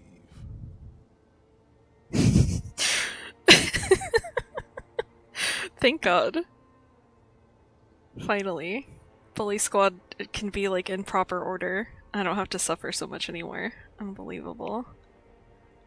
Okay, I am the power dynamic, baby! We're drowning out there for real. Absolutely suffering. Well, I'm trying to have a very intense conversation with this woman, and giving her a toy didn't make her happy. What am I supposed to do here? Okay, maybe this revolutionary figurine then? Maybe you can take this revolutionary figurine. It's got a little musket. What about dice? I had some custom dice made in this place, a doomed commercial area. Okay, I won't give you things then. I mean, I know what we should say. But we're gonna offer her dice. Harry, I don't want things. I want to go to the aerodrome. Maybe this figure? No. Please don't give me anything. Okay. I didn't ask for things. It's too late to give me anything. I would have liked these things a long time ago. The headless Fallen Rider especially. God, help me. Please, Banshee, save me from this man. But now, only boring hell remains. Okay. The figurines won't win her back. They do nothing is an achievement I just got. Incredible. Okay. Her crown of hair is aglow with the red of the neon on the corner. Like this, she tramples her feet for warmth. It's getting really cold outside. Ads, no. Thank you for subscribing. I appreciate it. I mean, our odds of kissing her is already as good as they're ever going to be. Let's just, let's keep running through these, because I don't really want to do that. I feel like even though, like, we can, it's a horrible idea. Pirate's Life, though, all in. Hella sick after being exposed to 300k people. Aww. Got a hot, raspy voice right now. I hope you feel better. That's always... God, con sickness is the fucking worst. It happened to me a few times going to Comic-Con. I hope it's not serious and you feel better soon. But you said I have a vast soul and you will always come back to it. We both said a lot of things. We were very young. Unbelievable. It was her. I can feel it. I can see it in her tender long fingers, in her wrists. Her hand wrote it. Said those things. Actually, you didn't say it. You wrote it in a letter, a handwritten letter. I keep it in my paperwork. As Queen Regnant, I write a lot of letters. Unbelievable. She just brushes a strand of white hair out of her eye. I love the transition between I get called an angel and you get a fucking hammer thrown at you. Wonderful. As it should be. You need to recite it to her. For effect. All of it. No summaries. Oh, we're not doing that. Yeah. Put a stake through your heart. She'll get hurt too. Collateral damage. She won't get hurt. She'll bend out of the way.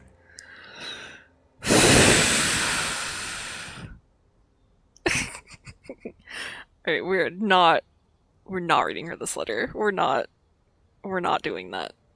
You know what I mean? You left me a letter saying you'll always come back to me, that you can't believe how happy you are with me. Okay, Harry. Okay. It was morning and you slept. The room smelled of cigarettes and Rowans.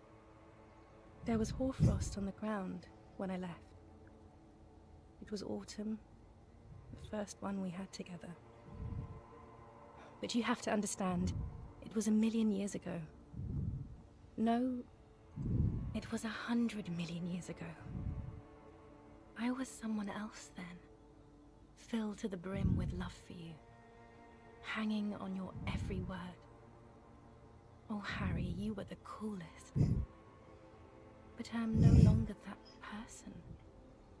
This has taken her place. It will devour you. Harry, I will eat your mind.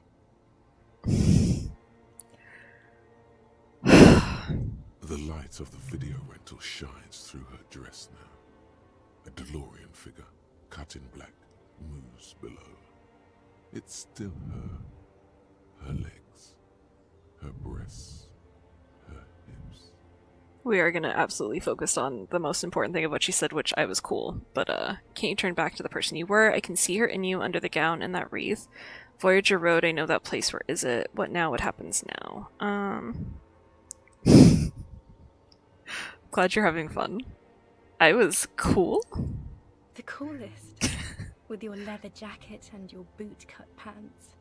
Smoking in the bus stop. I wanted you to be the rest of my life that day. And you were. Some of it, at least. You were my first. My first kiss. My first time to have sex. God, how long were we together? Christ, because Harry's old as fuck. He's not. He's old enough that this is weird. That sounded so fucking saucy. What?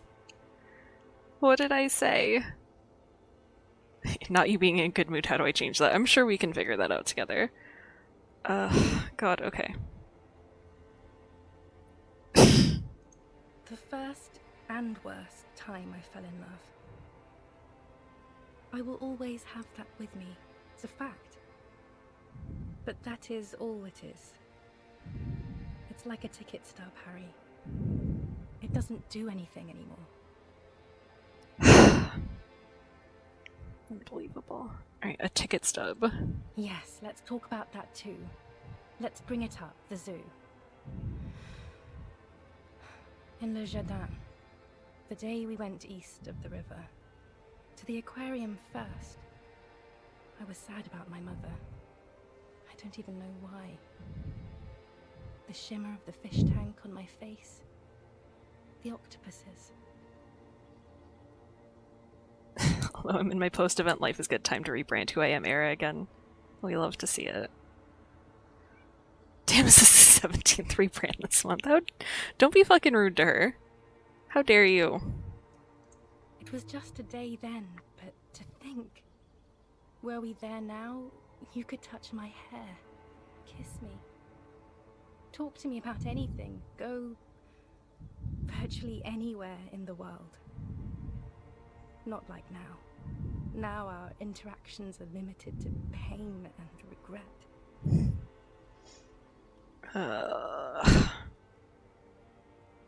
I hate to leave things unsaid, but I also don't want to say to this woman, can't you just, like, be who you were again? Now that I found out, especially that I found out that, like, this was her first love and stuff, I'm like, no, she needs to, like, get the fuck out of here. If she's ready to move on, she needs to go. Even though I sympathize with Harry, it's just like, you gotta let this woman go. Voyager Road, I know that place, where is it? It's here, Harry. We are on Voyager Road. At the end of it, 300 meters from the stop. We used to come here to rent videos. The house. There. You could not pay the electrical bill. It became a lightless tomb.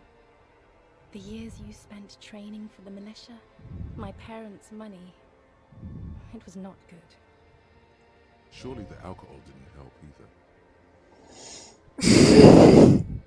No, that's not it. It was super easy to quit drinking. It has no effect on human relations of this kind. Christ. Were we drinking? Everyone has a little glass of wine every now and then. I certainly do. It's a queen regnant thing. I don't think it was the alcohol. It was inevitability.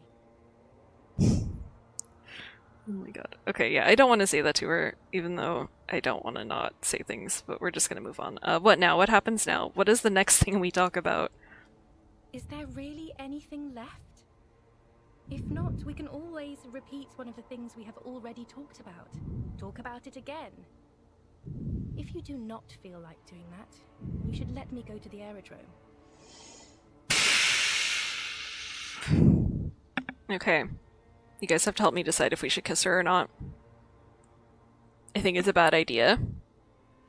I also think it's interesting that we have such a high chance of being able to do it. And it's like a check, which I feel like we shouldn't skip checks. Like, it just... Even though it seems like a really fucking bad idea, I feel like they want me to do the really bad idea, but like, you guys have to help. You guys have to tell me. I have to get all this in before I get perpetually bullied for the next X days until I have the energy to do it. 97 minus 1%. Oh my god. Bad idea? Do it. Okay, you guys are terrible, but let's go. Oh, if this breaks my game... If this breaks my game, I will scream. It would be appropriate, but I'll scream.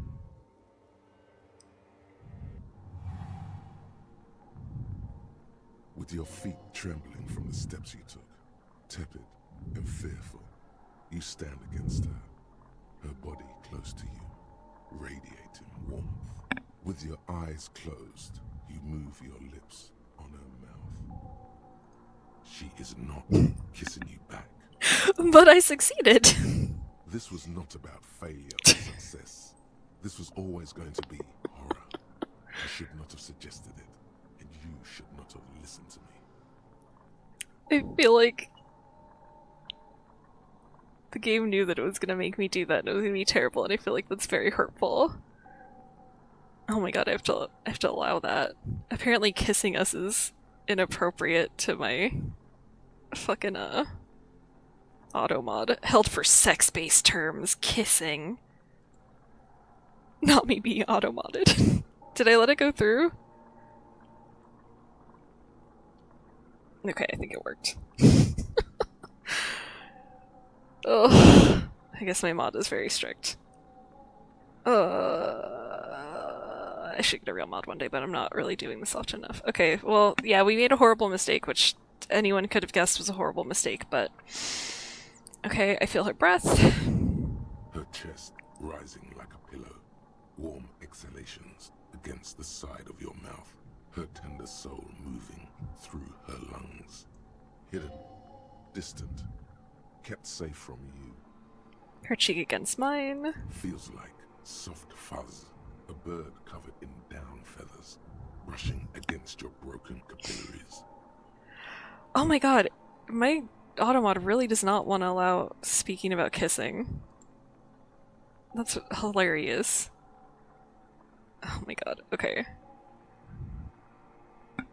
You can't scroll through chat. Oh god. Apparently I'm not allowed to scroll through this because it doesn't like that.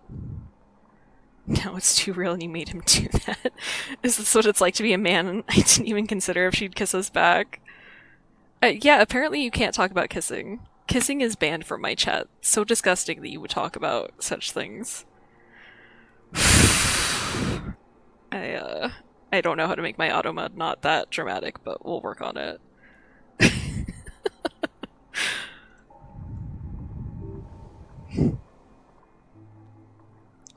Can't believe gained experience. Precious material, reserved for those she lets close enough to feel it. You are stealing a touch. It's not yours to take. Why'd you guys say I should do this? It's all your fault. Alright, cold silver against my forehead. The delicate wreath on her forehead pressing into your temple. The silver is cold from the spring evening air. Squeeze her wrist. Ugh, I feel like we should just stop. You're not kissing me back. The moment is ending. She is going to move her face away from yours. I wouldn't kiss someone unless I get fucking writing that's consensual. You have to get letters from people. Do you have to get a letter every time? Trying hard. You just need like a blanket contract. You withdrew, and you held on to her hand. She tried not to look at your face and see the expression there. What if they don't have a pen? No fucking way am I misreading a conversation. You're ruining my life. Yeah, don't be like Harry, okay? Brother, you should put me in front of a firing squad. I have no words for how I failed you. Honest to God. Why? Why? Why? I should have, I mean, I should know that my brain is not trustworthy. It's not the first time that I've been unreliable in my own brain, but also, like, they know that you're gonna want to do that because it looks like a fucking check, which is what you do. Misreading a conversation is so cringe of us. I mean, it wasn't exactly subtle, but, you know, you and Banshee really, fuck you. You also, it's in writing up above here. You contributed. Oh my god, okay. Let's just say that's it then. We know why she didn't kiss us back. No, Harry. Not yet. There is one more thing you have to see. I was playing Mail Simulator. I mean, yeah, this is Mail Simulator the game. If you want to be the worst man you could possibly be, and yet still not completely hate him, this is the one. God. I dead. Beautiful. Wonderful. Good job. Okay, she slides her hand down her chest onto her lower stomach and smiles. I'm pregnant.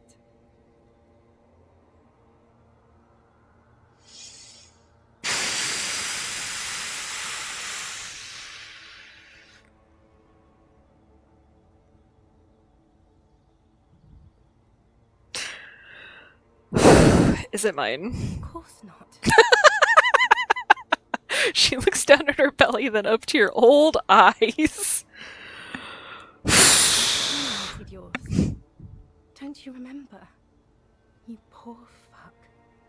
Poverty-stricken fuck.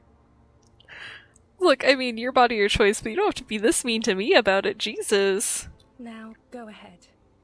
Ask me more questions. Let's talk about something else. No, this has to wait. Do the last one. Do the last one. More questions. No, we're gonna do the last one. I have to, Harry. Really, I've already missed the 8:30.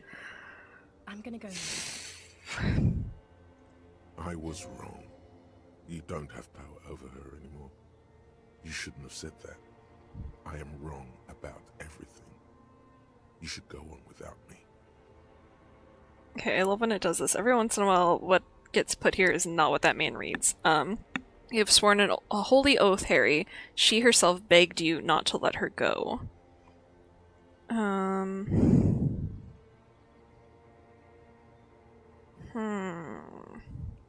Okay, wait, can we sit down and have a coffee first? There's a cafeteria on the corner. Hold on, what is there to do in Morova? But I swear I wouldn't let you go. You told me. You asked me to be this way. Okay, I understand. Nod silently like a martyr. No, actually, wait. I need to see my list again. I'm sorry. Where's my list? Wait. Oh my god.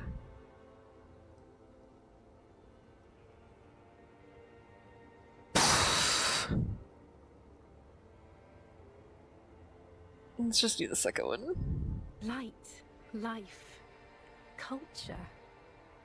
It's so much better than here. Everything here reminds me of you and the horrible times we had. The nights we stayed up fighting for our dying love. I have to wipe it all off me and be clean again. I want to be a good person again. Not this. Not what you made me into. I really don't like that she's constantly telling us we made her a bad person. I feel like that's unfair.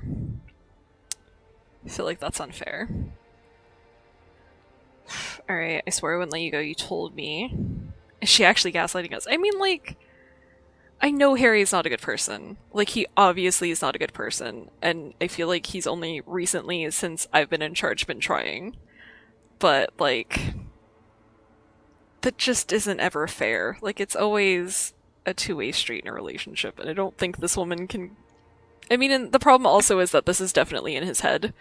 Obviously. So, like, is this just his worst assumptions of her? But either way. We can't overthink this. Either way, this fucking sucks. You shouldn't tell someone that.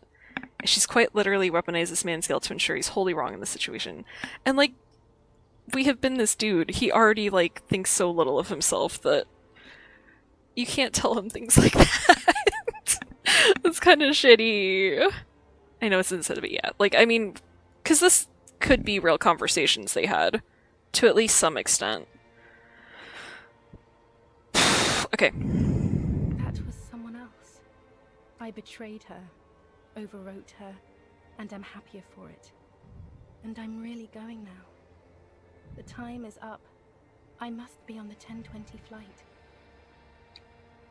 Alright, will we ever see each other again? I won't see you, but you will see me. How can that be? Oh, Harry. This is a dream. Can't you see? I'm already in Morova by now. Who knows how long ago this happened? A year?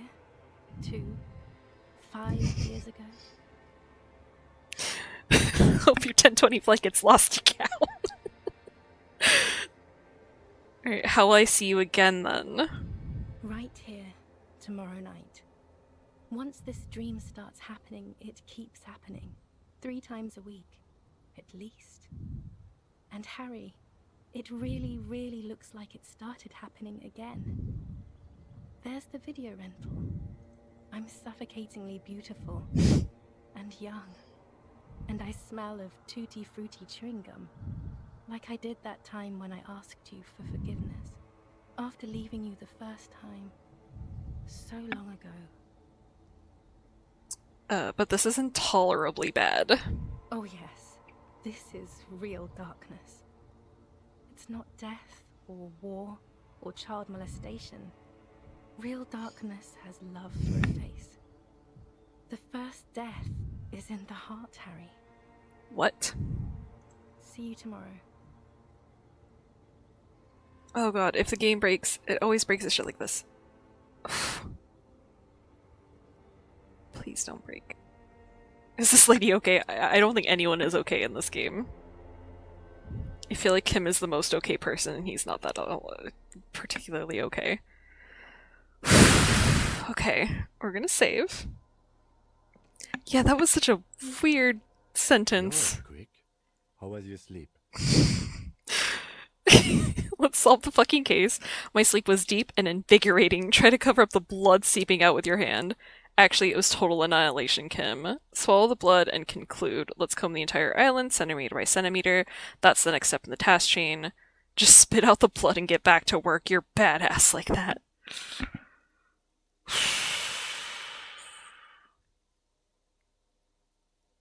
We're going number 3. I did not want to wake you. Perhaps I should have? Was it a job dream? No, an ex-wife dream. The lieutenant nods solemnly. Yeah, tell your bestie the truth. I'm committed to telling my bestie the truth. I understand. We've all been through similar things. It can be overcome.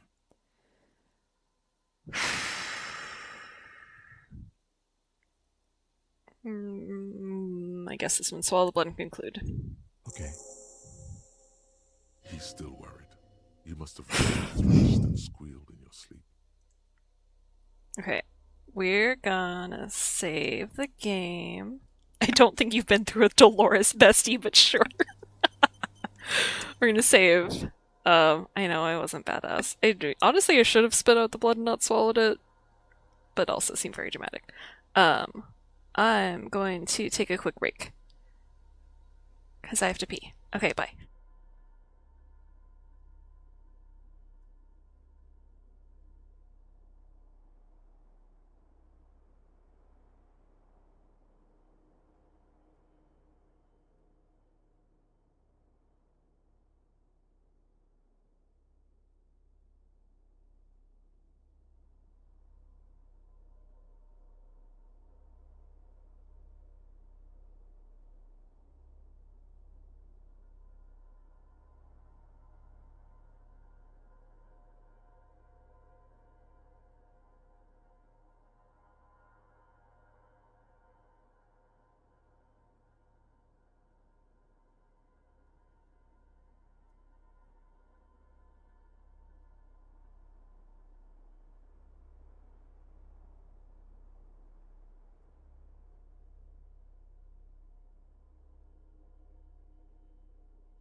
my thing has delay, so if I was just sitting here bouncing for a second, sorry.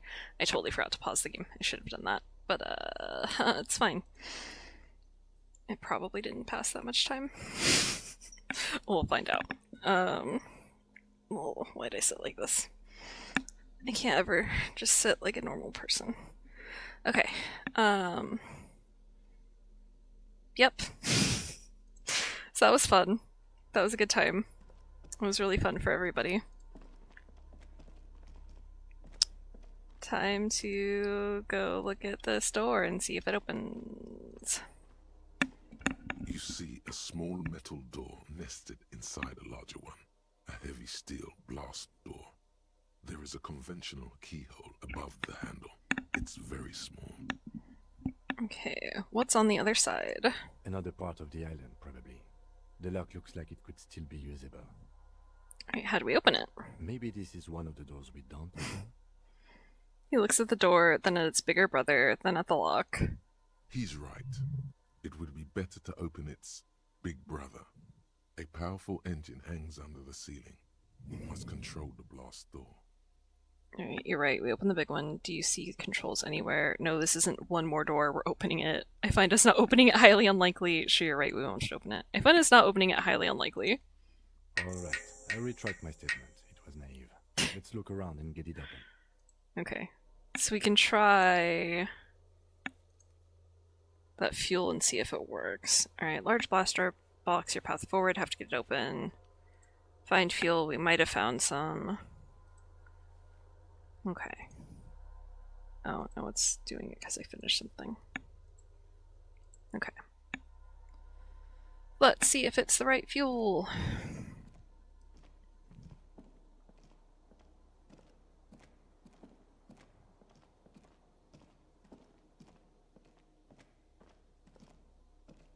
This old cylindrical generator waits with its fuel cap open.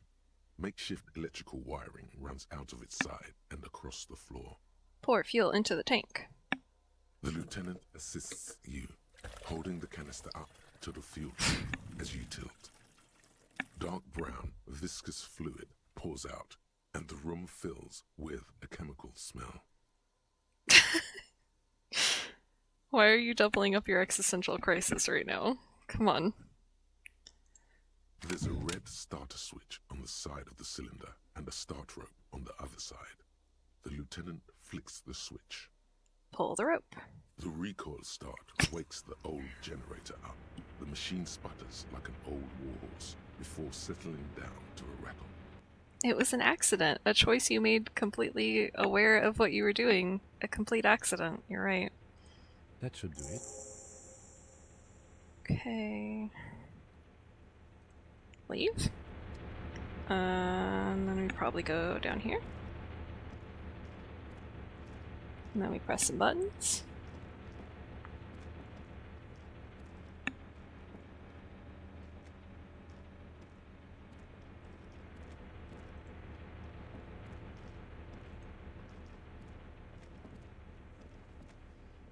How am I meant to watch a man reconcile with his deeply ingrained trauma?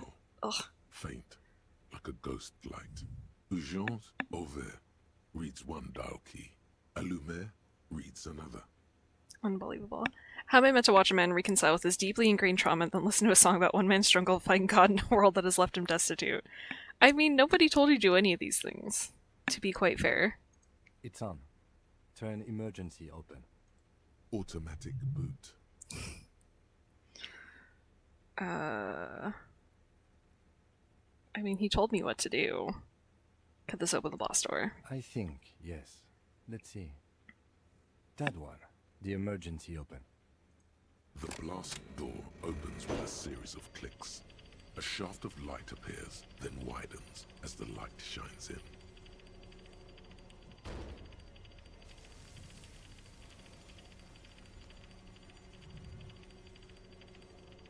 Please don't freeze at this part. Every time it does something like this, where something moves, it reminds me of the 2 times when something has had to move and then it crashes, and it makes me so fucking afraid. A sudden wave of anxiety makes your skin crawl. After you. Okay, before, outside, when we were walking across the sand, I felt someone watching me. So did I. Not back there, but I felt it since we came here. Okay, what's there? Point to the door. I don't know. A thin wisp of smoke rises from a charred black fire pit. The wind picks up, then dies down again. Let's be honest, I'm scared. Don't be. I have a gun. Okay, and you're also a bad shot, Kim. I also have a gun. I know. It was not easy to acquire. Such a bitch. Let's go. Alright, so we have another skill point. Alright, we have 2 now. I don't know why I had to think about it for so long.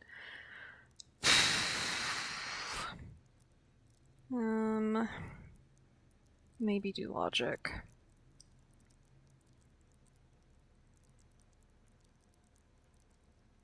Because all of these are so low that it's not going to really help me much anyway.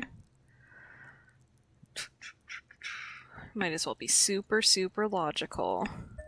And then keep saving that point in case something comes up.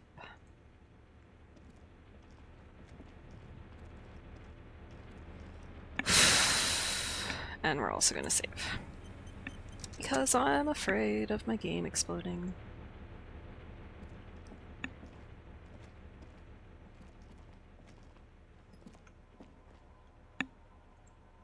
It's just new area. It doesn't really look like anything other than... This is a very bog Sunday night. He's making terrible choices. We can't help him.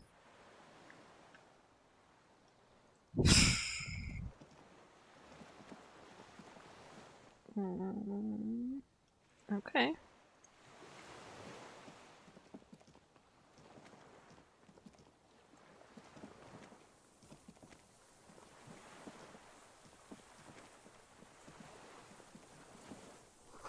A rubber dinghy, it's deflated, broken. You made a terrible choice using a dream woman without consent. I asked for input and advice, and we all made a terrible decision together. And also the game definitely wanted to fucking trick us with that, so... You shut the fuck up. No idea what you're talking about, pillowcase boy. Small white flowers blossom all around you. What were the flowers that we found on the rooftop? Stop being mean to her. Oh, fuck. Okay, we're gonna look around for a second before we look at Fire Guy. I feel like that was the only thing we could do, but that sure is a man there. Can we go anywhere else? No, we really can't. Okay.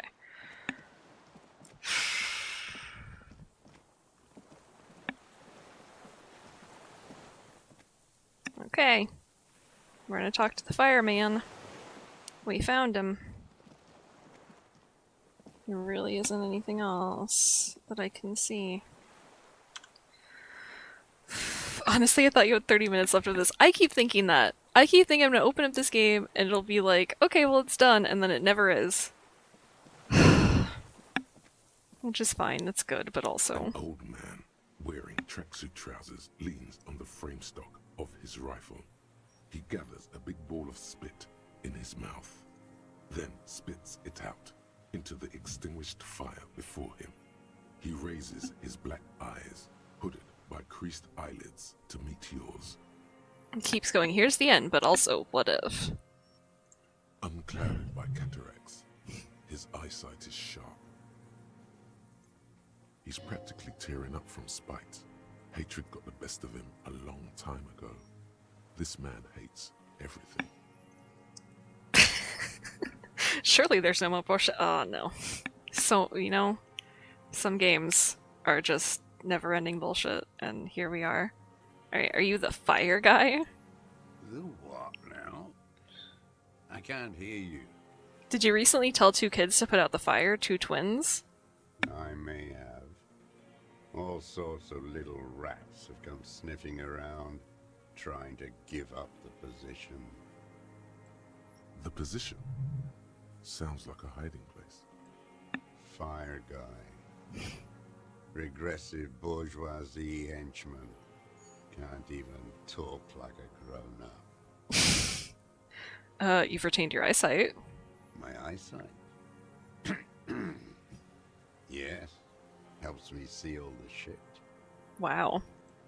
A shudder of disgust passes his right side. His left side remains motionless. He's so real for that. Did you close the blast door? I did. And you opened it.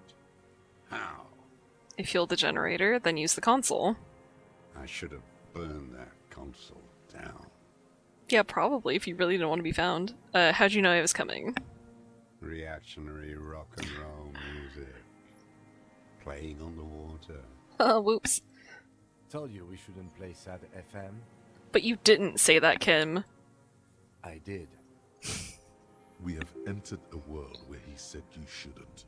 It is the only world. It was not rock and roll, it was sad FM. Sad FM, huh? I always hated that station. Phlegmatic, counter-revolutionary dirges. Sadness is a mental illness. A weapon of the bourgeoisie. Bro, aren't you ever just sad sometimes? Come on. The fascists were right about rock and roll. It is degenerate. Hip gyrating, mental illness music. How's this going with your whole music theme today? How's this making you feel? Nice gun you got there. It's not nice. It's a piece of shit. But it gets the job done. Set up Elma Grave? It's a Triangong 446.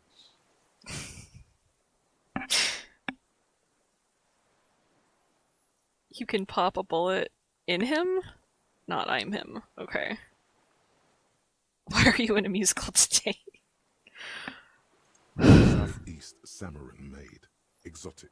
Must be defunct too. No modern rifle manufacturer of that name springs to mind. A Samaran rifle. How did you get hold of one? It was sent to us by our brothers in the Sinyao commune. Military aid. What? You heard me. It's good now. Like chalk wiped from the ball.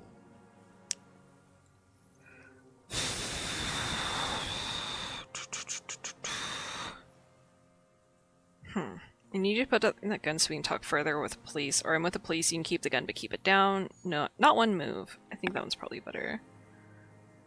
Been on nearly 4 hours worth of trains, so it was me, Spotify, and noise-canceling headphones. Music had to be played. No. Come on, Kim. Be cool. Lieutenant aims his pistol square at the man's head and says, Put it down now, sir. oh my god.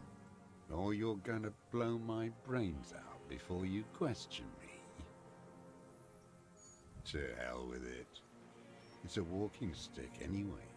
Kim, be cool. It's out of bullets. The old man lays the rifle down carelessly, then looks at it lying there. Like an amputated limb in the sand. He stares on, his wrinkled mouth moving without a sound. A strange sadness, like a song. Wait, what did you say? The future teaches you to be alone. The present. No, we're gonna stay with him. The present. The present to be afraid and cold. The old man pulls back the hood of his plastic cape and looks up into the sky. It's blue-gray, the same color as the sea.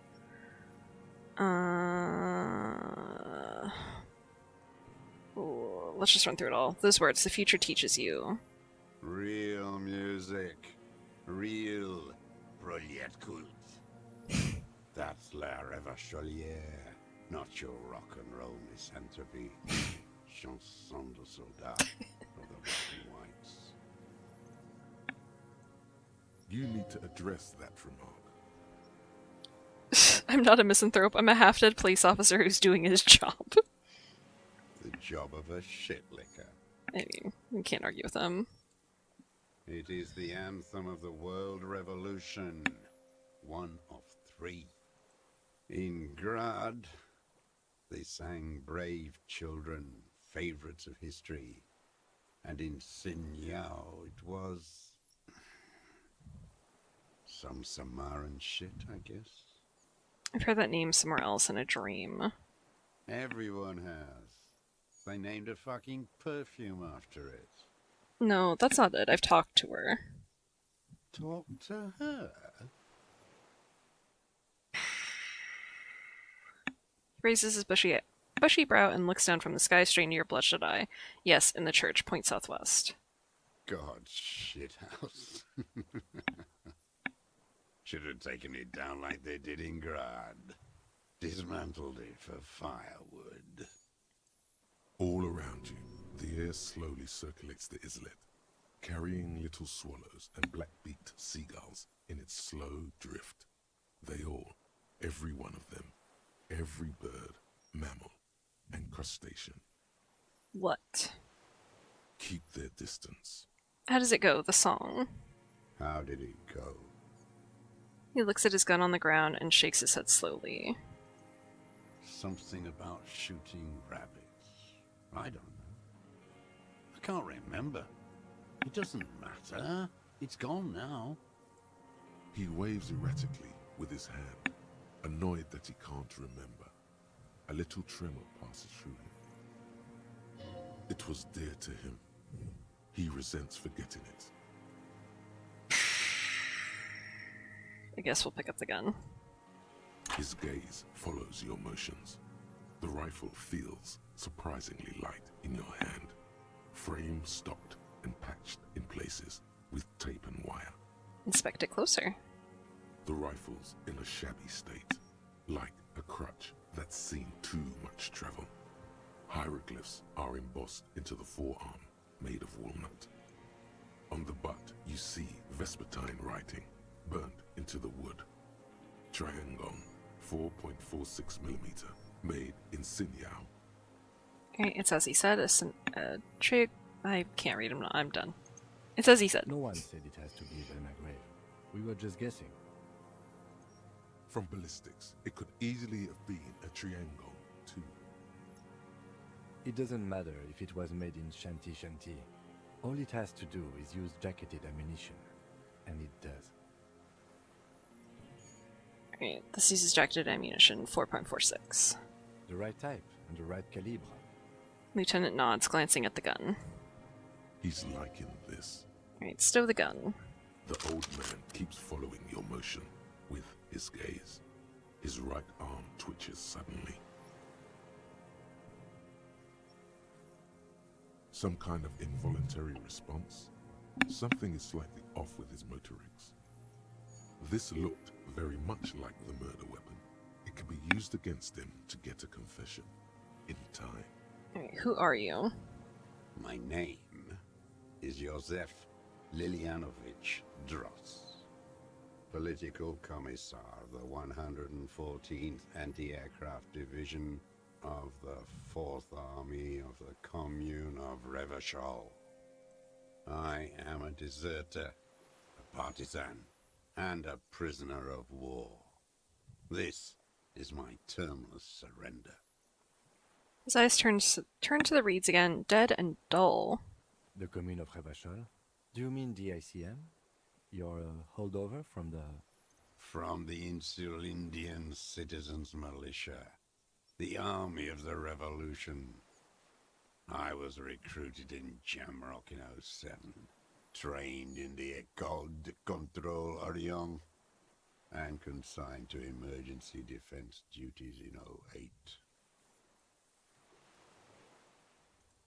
I left my unit on the eve of the landing. When I returned here on May 14th, the commune had fallen. Still armed and ideologically trained, I wrote a criticism of myself and resumed partisan duties. 51 minus 8 equals 43. You've been on this island for 43 years? No. I've been on other islands too. Oh my god. I was an resurrection until they turned it into a spa in 18. Then I was an E48, a nameless sound, until the sea washed over it. Then I came back here. That was 22 years ago. Okay, again, you've been hiding here for 43 years? 43 years and 10 months. I don't even know what that is. It's inhuman. Sick. It's not how a human being should live, but I had to.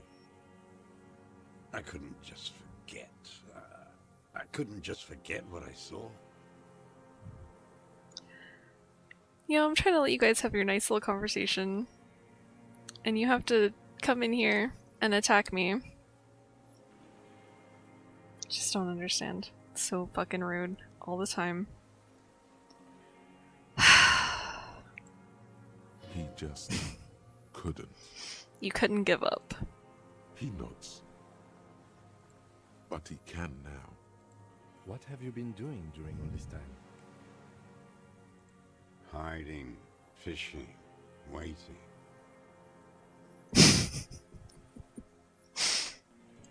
Where the afternoon grows late, on Rue de Saint-Ghislain, people walk home. Street lights will soon be lit. Further inland, the streets are alive with workers, men, women, children, street hawks and migrant laborers. The temperature is steady. Alto cumulus clouds form above Precinct 41. Jesus Christ. Two police officers step out of the Whirling in Rags cafeteria. Satellite officer Jean-Vic Mayer inspects a series of burnt black letters splashed across the plaza mosaic.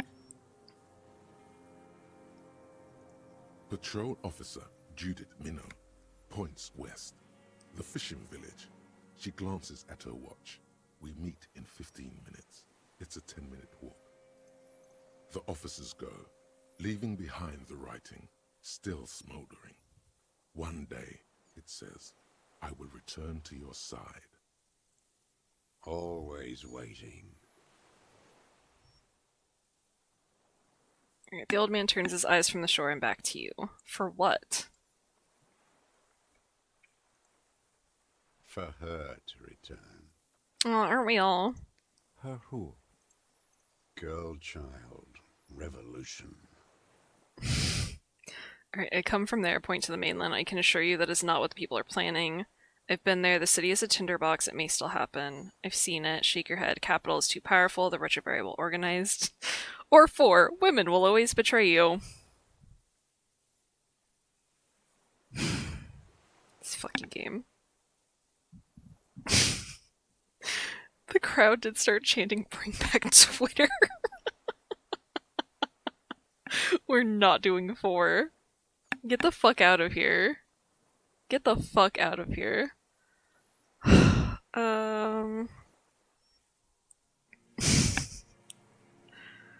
Jesus.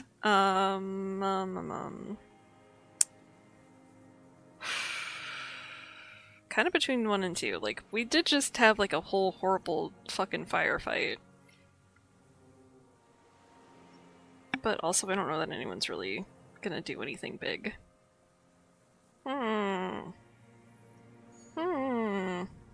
Let's do the first one. I am not a fool. I know. The material base for an uprising has eroded. The working class has betrayed mankind. The historic opportunity for a revolution has passed. It will not come back anymore, however hard I try, whatever I do. What has he done? Perhaps a confession would lighten the load. Yeah, what have you done then? Yes, what? To get things going again? Fan the flame? There is no flame to fan. There is nothing left of the world, of our dreams. He stares right through at him, blinking his dark eyes. You said you deserted your unit? I was just 16 years old. 15 when I volunteered. I had a lapse of faith. And of courage, too. Lapse of faith. You could say I misunderstood the historic role of the proletariat and thought Mazovian socioeconomics were fallible.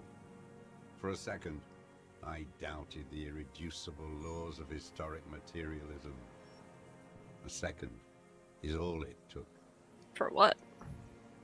for reaction to take hold. What's reaction? Petty bourgeois terror. It's in all men. It wasn't reaction, you were just afraid. It's the same thing. You haven't seen it. Not really. Not naked. It's impossible not to be afraid. He made a sacrificial killing to try and cause a revolution. When it failed, he gave up and spends his time here just waiting until anyone has depressing and defeated worldview. I mean, everyone in this game is pretty much waiting to tell you their depressing, horrible worldview. Except for, like, maybe 2 people. And this was when? Lieutenant instinctively looks to his notebook, but does not take it out. May the 13th, 08. 44 years ago. The horizon was black with coalition airships. Their petroleum rose to the sky, and it looked like it formed the clouds. Storm clouds. When they started shelling, it was dark magic. I shouldn't indulge him, but I'm going to. The combined might of international capital. All at once, all the greed and terror in the world tore into Revachol. It lifted streets from the ground and turned houses into ghosts. We were in the flak tower, huddled on the floor. The artillery was 80 kilometers away in Ozon, but I knew the commune would fall. We would all be turned into ash. So I said I was going to the map room. A terrible shame, still within him. The lobes of his ears are red with it. The shame and smallness of what he became. I think this game is entirely about bring back communism. Alright, you didn't go to the map room. No. I climbed the chain link across the water and hid inland, in the bunkers there, like the weakest of the weak. A mouse, frightened at the ordnance all night, and the sound of the rotors in the morning, whirring. He looks at the sky. What was that?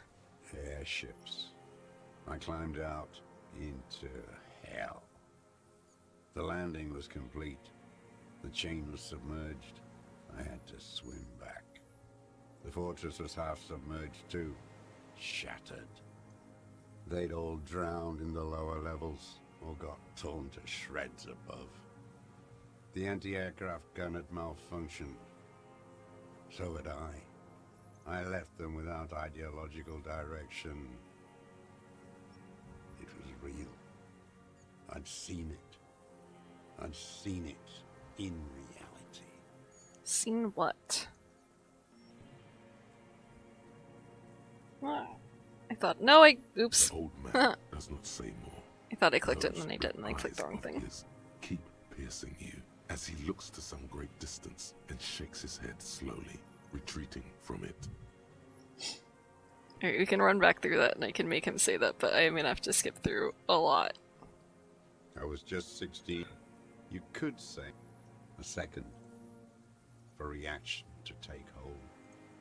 It's the And this was May the 13th, the combined might of The cat is really international solid. capital, huddled on the floor. A terrible shame. No. Airships. They'd all drowned in the Alright, lower seen levels. what? The mask of humanity fall from capital. It has to take it off to kill everyone, everything you love. All the hope and tenderness in the world. It has to take it off just for 1 second to do the deed.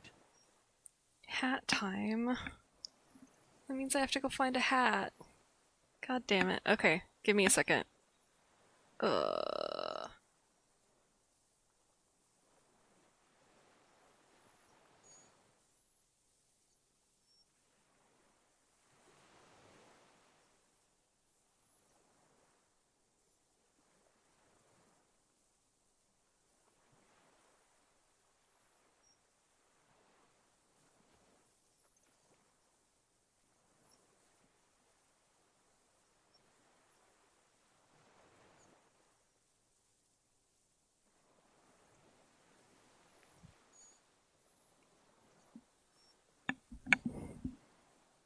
Oh, my camera's taking forever to come up. Okay, we're gonna be a little bit lazy, partly because I don't want to go actually find a hat and I found something faster, and also because I'm not putting on a beanie because it is horrible outside, so I feel like this will kind of work. I mean, I wish you could see the horns, but you can't, but that's okay. I think this is perfectly acceptable. We're gonna go with it. And as soon as my computer stops lagging, we're gonna play game. It is pretty! I only wore it like once. For like no reason. So why not? Okay. Blah, blah, blah, blah. I don't know what we're doing. Okay.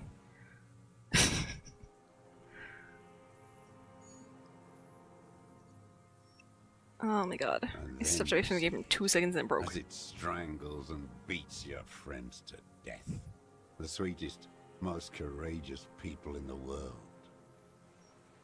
You see the fear and power in its eyes. This is Then you know perfect conversation for a flower crown. Perfect. that the bourgeois are not human. It isn't a hat, it's acceptable. Thank you. I love a midsummer moment. I have not watched that movie yet. I'm afraid of that. I mean, I don't watch a lot of horror anyway. I'm gonna have to do that eventually. Oh god. Okay. What were we even talking about with this man? I'm so distracted. Terrible things happen to people. If you ban someone while wearing it, does that make it a midsummer moment? Again, have not seen it. You apparently know more about it than I do. Say nothing, let him finish. I had to fight it. I had to never stop. Okay, old man falls silent. His black eyes keep piercing your skin as he looks at some great distance behind you, shaking his head slowly, retreating from it. Reread that one. Oh, fuck you. I hate you so much. Anyways. What is this place's island? It's not an island, Dwat. It's a defensive fortification of the commune of Revachol. And I am its last surviving defender. Alright, what was it used for? The congenitally deformed King Philip II built it to restrict access to the Bay of Revachol. We captured it in '02, retrofitted the fort with an AA gun to defend against an airborne landing. Against the whole world. You mean the landing? Retaking of Revachol? Coalition military called it Operation Deathblow. I later found out on the radio they called it Deathblow. You're one of them. Tell me, who speaks like that? We had 50 million people on Caillou alone. First off, I'm not one of them. Sure you are. You're RCM. Answer me. Who calls an operation against 50 million people Deathblow? Murderers, I know what you mean. You don't know. You haven't seen it. Iblis. Iblis? The black-eyed angel. Shaitan Ahura, the Darkened One. Did that, like, simultaneously ruin my morale and then heal it? Alright, how have you survived all this time?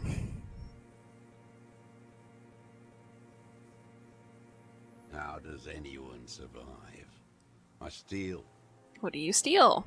supplies, vegetables. I collect rainwater. It's the life of a dog, not a human being. He coughs once more, then puts his hand on his belly. How is your health, Mr. Dross? Bad, obviously. I've been throwing up blood since winter. Red, like beetroot. Been passing it in stool, too. Oh my god, dude. He does seem frail. Gaunt for his age. More like 75 than 65. Trouble putting on weight could mean cancer. The RCM can provide medical services. You need to be looked over. I need to die. You don't have medical facilities. You have guns. That's all they give you. Toy guns. Oh my god.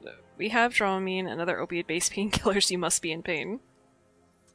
I have been running out of that stuff. A light goes on in his eyes. He smacks his dry lips. This is a serious situation. You need to be looked over, and we can do it. There's nothing to look over. The triage is in, and it's black. Administer morphine. Moribund. How have you coped mentally? I haven't. I have holes in my brain. Years missing. Others filled with pain only. A decade of... His eyes roll into his skull and back. I don't even know what. Inferno? Not appreciatively, I also live in hell. I also have holes in my brain. Point to your head. You notice the lieutenant about to say something. We should always let Kim talk. I would imagine it gets tremendously difficult, mentally, to live in isolation. Traitors. It's better alone. I watch the people of this city turn the lights back on, more and more each year. Ruins, glimmering in the dark, like a fucking merry-go-round. It's disgusting. Right, he looks down at his shoes, his face parched from the sun and the wind. There's a wince of pain in there somewhere. Are they not heartbroken? How could they have moved on? Have you concealed yourself all these years? It was hard in the Thames. I didn't have partisan training. They were searching for stragglers, those bloodhounds. Floodlights on the water at night. There were posters, campaigns.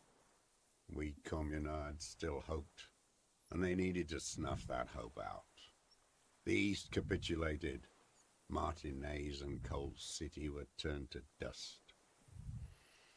But Jamrock, Forburg, even Coron, and Boogie Street, of course. Those fucking kips had Marsov coursing through their veins. And others too. Some cordons of Revachol was still fighting. There were cells. I tried to contact them. Soon they all went silent. The frequencies dead. How did you get between here and the mainland? At night, I used a dinghy. I only went after dark then. When I got to the city, I stayed underground. Patrols, you lot, the commons too. They'd started snitching. In the city, you move underground? From bunker to bunker. Not anymore. No one cares now. I don't even have to hide. They think I'm another antisocial vagrant. I could walk straight into that town if I wanted. I just... He falls silent, his gaze fixed on the shacks huddled together across the water. Why don't you just walk there? I don't want to. They're all traitors. Pigs, rabbits, and dogs. Men without ideals are only animals. He does not want to see life moving on. People forgetting, drinking, laughing. Alright, the weapons cache under sink is lane 22B in the basement. Have you been there? So you finally found it. There must have been a small squadron's worth of arms in there. Belmer graves, right? They were damaged beyond use. I know. So you've been there? Sleeping. Some nights. Ammo scrounging on others. Those McGraves were shit, even before they corroded. Some had bullets in the chamber, however. You feel the dots connecting. Little dots on the map he's walked across. There's a small bunker under the Feld building. Have you stayed there? The propaganda bunker. I used to, but not anymore. Propaganda bunker? They stored leaflets there. Broadcasting equipment, too. Made broadcasts, I think. Propaganda officers. I buried them with their leaflets. They killed themselves. 2 young boys. Killed themselves? A lot of our boys did. I spent some winters there. Never liked it. Kept thinking of them. No need to go underground anymore. It's better in the ruins, on the ground. Wait, one more question. Do you smoke Tia Mortiri? That's close for getting. Do you smoke those cigarettes? I do. Ever smoke them on the mainland? They're good. Plenty of tar. I like that boy on the pack, too. Reminds me of the last century. Wait, tell me another thing. The old man looks across the water, at the city, the ruins, the motorways rising above it. You said this is your termless surrender. You're with the RCM, the coalition-appointed mob that enforces bourgeois morals in Revachol.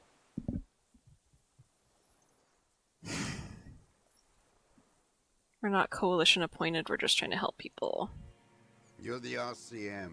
You represent the Moralist International, the enemies of humanity who took this city. I represent their adversary, le Parti Communiste d'Insolande. Take me to them as a prisoner of war. I have relinquished my weapon. I can no longer serve. No superiors can relieve me of my duty. You bulldoze them all to a mass grave for trying to free humanity. His hand shakes and he breaks into a coughing fit. A spray of blood from his mouth on the black charcoal in the fire pit. Rene, the royalist on the coast, said, The Communards signed the Revacholian Instrument of Surrender. Liberal reactionaries signed that instrument. Traitors who should have been burned alive. I answer to the Communist Party. Is that part of why you've been here all this time? Because the party didn't surrender? he just wipes the blood from his chin. Understood. I don't think you did. You live in a delusion. Radio shows, speed racing, and sporting goods. It's not real. So you're a communist soldier from the Communist Army. No, I am not a soldier. I am an ideological officer. I belong to the party, not the army. But you said you were trained and assigned to the Defense Corps. Trained in historical materialism, then assigned as a political commissar by the party. These things used to mean something. Wait, what does a political commissar do? The old man does not answer. He tilts his silver head and looks at the reeds. You see a small tremor pass through his legs. His job was to assure the army answers to civilian control and follows the ideology of the Commune. Scientific communism. A commissaire politique is a knight philosopher of the revolution, a future human. Awakened from shutdown by the promise of ideology. It's great that you're an ideological, but in all honesty, ain't helping you. You're out here cancer riddled, out of touch old man. Yeah, he is, you know, he's really not doing much. That means you're a trained communist, right? He nods slowly. Then another tremor. Say nothing. Alright, I have another serious question for you. There's nothing serious in this world. It's a farce. What have you been using this gun for? We didn't ask that already? Okay. I've used it for killing people. What? Here we go. A trail of blood. The lieutenant smells it too. Killing people? I don't think he's like a genius for being like killing people. That's interesting. It's a gun. That's what they're for. You want a moralist euphemism? Defending your family and your property. I haven't done that. I've used it to kill people. Interesting. During or after the war? There is no after the war. Class war is never over. So he's continued killing after hostilities ended. Okay. Okay. This is it. You can feel it, like battery acid on the tip of your tongue. Something you haven't felt in a while. But what? this is what you live for. This is the shit. The great serotonin jackpot. The solution. Go in straight. No euphemisms. He doesn't like those. No. Be careful now. Slow and steady does it. Make him repeat it first. Okay, considering that rhetoric is what was fucking us so bad in that dream, I am hesitant to listen to it. But we'll see what our options are. Don't mess this up. Remember, he wants to tell you. Get personal. Wait, so which one do I say then? Alright, so you're saying you killed people after active fighting stopped. Did you use that gun to shoot and kill a colonel of the security contractor Crenell? I know you want to tell me. Have you killed anyone with that gun in the last week or two? I'm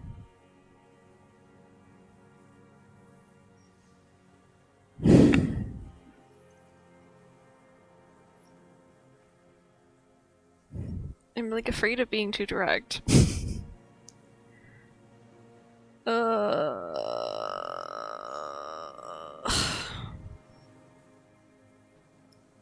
Like that, what if he might just be like, no? Kind of like pull it out of him a little bit more with that, but... Because that one seems stupid, and that it might be the right thing to be that direct, but I don't know. I'm gonna do the first one. What did I just say? No, he didn't like that. He keeps shaking his head erratically. Suddenly he brushes something out of his eye. What did I just tell you? Don't drop the ball now. Oh, fine, okay. The who now? God damn it, he leans in and cups his ear. He heard you. He just wants to hear you say it again. This is dramatic flair on his part. Right choice. We're in. Do it, sire. Okay. The corpse in ceramic armor hanging behind the whirling in rags. Did you shoot him? The fascist death squad who took a bullet in the mouth on the night of March 4th. His name was Ellis Courtenaire. He was part of a security detail here in Marnaise. A beautiful, strong man sent here by the Honorable Private Military Company Crenell. You know who I mean.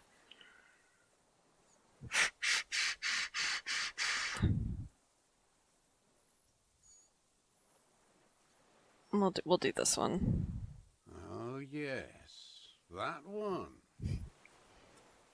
Ugly piece of work, that boy. Did you kill him? Lieutenant takes a sudden step toward him. Oh, come on, game. I am a son of a welder and an officer of the commune of Revachol. I do not collaborate with murderers and pederasts of the liberal regime. God. Okay, we are literally trying. You need at least 3 examples of proof to show that you have him anyway. There's little point in his resistance.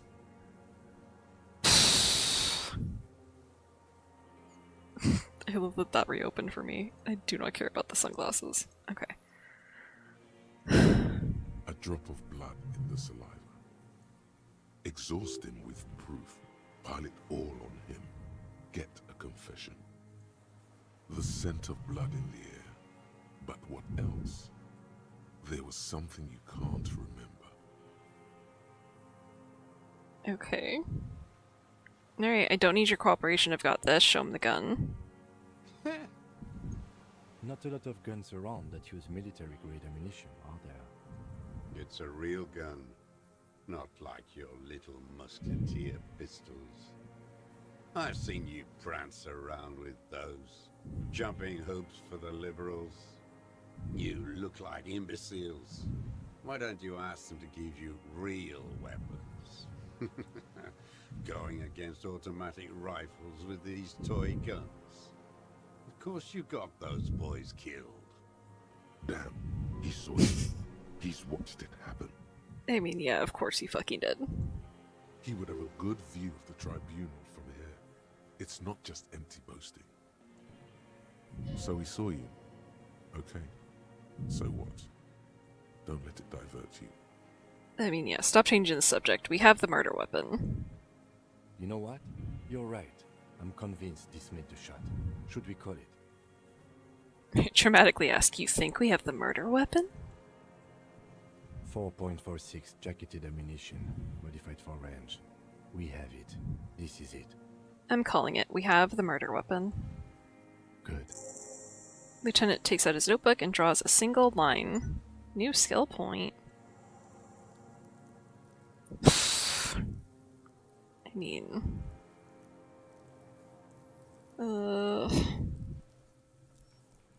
Let's... Yeah. Let's have even more empathy.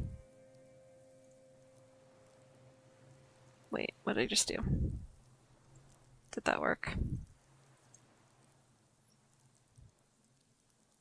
Okay, that was weird. Okay, continue. This feels good, doesn't it? Tearing things up like this. When you have the murder weapon. You have the killer. You and Kim are about to fabricate this confession without him saying anything, aren't you? No, we still have more things to say. Murder. The old man does not say more. He just glances into the reeds and then twitches once more. Are we gonna find fucking cryptids in the reeds finally? Is that why he keeps looking at the reeds? Like a marionette on some invisible string. This pushed him, but not enough. Just a little more. Okay, we've done the ballistics. Points to the tower. The shot came from this island. I saw you poking around there, looking for evidence. You're damn diligent when it comes to dead fascies. Did you like the view? You had direct visibility. There are embrasures in the concrete, specifically meant for a top follower to use. And you had a long-range rifle in your possession. Lieutenant softens his voice. You've been here a long time, Mr. Dras. Too long. You clearly need medical aid. I'm ready to die. I've done my part. He's practically admitting to it. Dead fascists for fascists. Done his part. Just one thing remains unclear. The rifle does not seem to have a scope. Okay, one thing, where's the scope? How did you make the shot without a scope? We have everything else. Forget about your stupid fucking scope. I don't know where it is. Find it yourself. It's your problem now. He lost it. He just doesn't know where it is. Forget it. Push on. Okay. You said fascies, you're admitting you killed him? You're sad for your fascia brother, aren't you? One twig got broken. Now the others are sad. He waves his hand. There's a twitch, then one more in his right eye. Almost. He almost burst out there. Keep piling arguments. Anything. Come on, what am I forgetting? Hit yourself on the side of your head. Wait, here it comes. The goddamn Maybells. The dried Maybells on Clausia's roof. My head hurts now. Oh yes. There were Maybells in the grass when you got here. I knew it. They're revolutionary symbols from the war. Nowhere else, nowhere in all of Martinez have you seen them this spring. Alright, there were Maybells behind the victim's window. Show him the dried flower. Damn Maybells. The whole island is turning white with them. He seems tender suddenly, nostalgic even. A strange mood swing. So many this year, too. The spring is coming. No, it's already here. Wash the filth away. I haven't seen these flowers anywhere else in Martinaise, only here. They blossom on the islets before. We fertilize them with our blood. Resurrection was snow white in May, before they ruined it. South, the Bay of Martinaise is dotted with little freckles of islets, turning green, with white flowers in white snow. The coast, too, before they piled their containers on top of it, filled with broken, useless trash for fat-fingered bourgeois children to play with. Right, young woman named Classier. Ring any bells? These dried flowers were behind her window. Classier. He knows her, but hadn't heard the name. Okay. You hadn't heard her name, had you? My ears don't reach the city. You know her, right? She had intimate relations with the victim, the mercenary. With the victim. He turns his sight from the whitening field of flowers and falls silent, then the muscles in his jaws twitch a spasm. There is a small tremble, looks like a smile, a crooked smile, yet isn't quite voluntary. He's about to burst. You know who he was. A coalition-trained murderer, armored and armed. He wasn't human. The blunt end of a hammer, dripping with blood. He was a soldier too, he was a man. He was a shitty man, but... Beating us to the ground, moaning with joy. You hounds get so thorough when a company-trained killer dies. I haven't seen you on this coast for 40 years.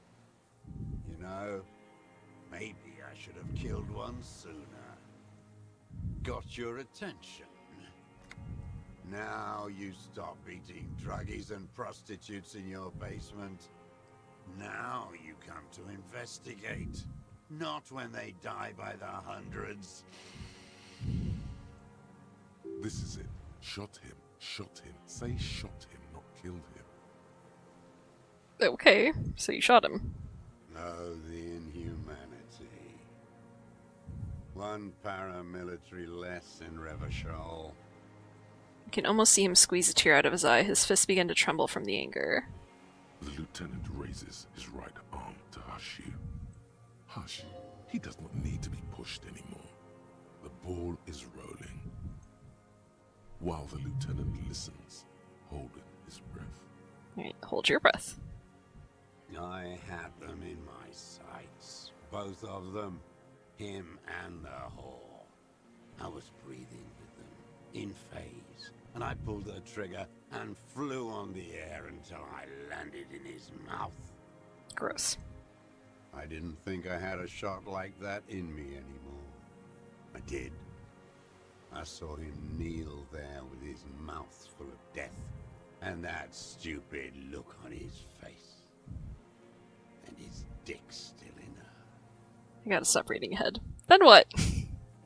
Nothing. I went to sleep. Next morning there were Maybells everywhere. The world was white, or what's left of it anyway. My last spring here. I knew the fascists would come to avenge their own.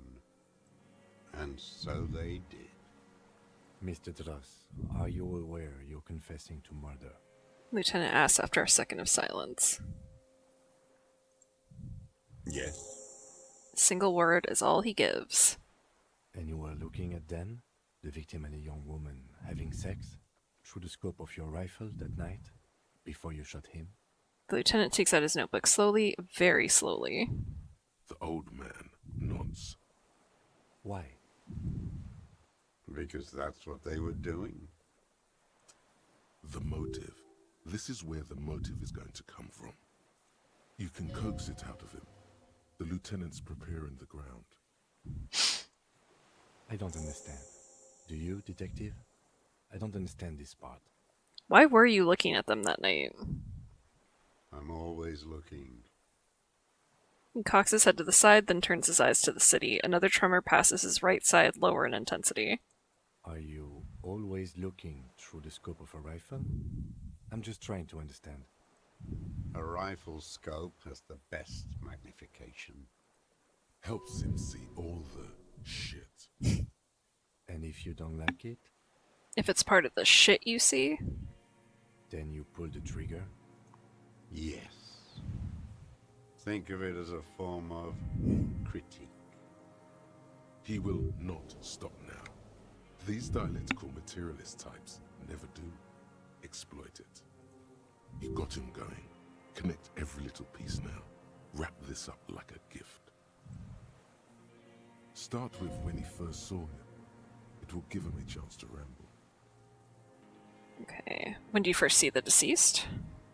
3 weeks ago, when the rich hag came in on her galley. Her honor guard came in tow. Joyce. He means Joyce. Okay, by that you mean Joyce. Wrinkled up whore. What is it with these whores and pederasts? Aren't you a communist? Lack sexual morals are a bourgeois ploy. As to pederasty, the party legalized it in '04. My party, not your liberal masters. Oh my god. So don't you sermonize me, you racist shithole. It's still bourgeois when the bourgeois does it, fiddling with their sexual organs. You regret asking. And anger too, in addition to loneliness. Cough. Moving on. The victim arrives sometime after her. They moved into a deserted apartment above the roundabout. Radio equipment out for all to see. Reactionary radio playing, sloppy and drunk. I've seen their kind during the landing. Those Occidental and Mesk phalangs weren't conscripts. Boys like us. They were whites. All they know is to destroy and hurt. Whites? Barely alive. They like to kill while they're on their drugs. After the landing, in the burning years, I would take shots at them. End them. The worst one, if I had a bullet to spare. I could see they've returned now to show their real face. The face they don't dare show their bourgeois voters back on Mundi with their families and polyester clothes. What specifically did you not like about what you saw the night of the murder? Them. Fucking. I didn't like that. So you were jealous. Jealousy is a reactionary concept. I didn't like the Reaver enjoying himself. Drugged out, soothed in the arms of a young woman. I wanted him to die so he could not enjoy life anymore. And I wanted to see his head explode. That too. She should know better than to hold a child murderer between her thighs. I knew he'd be there for one more second. Writhing. That's all it takes for the bullet to reach his head. Now that I think of it, I wasn't aiming for his mouth. I wanted his brains to spill out on her. But you can't have everything. So gross. This man has seen past her, like you did. And now he longs to see her covered in blood. To punish her. How long had you been watching her? Since she came to Martinez. I saw her sneaking in the reeds early in the morning, behind the Feld building. It was dark, still winter. She didn't have her skimpy outfit on then. Just a spot in the night, moving. Mood officially ruined.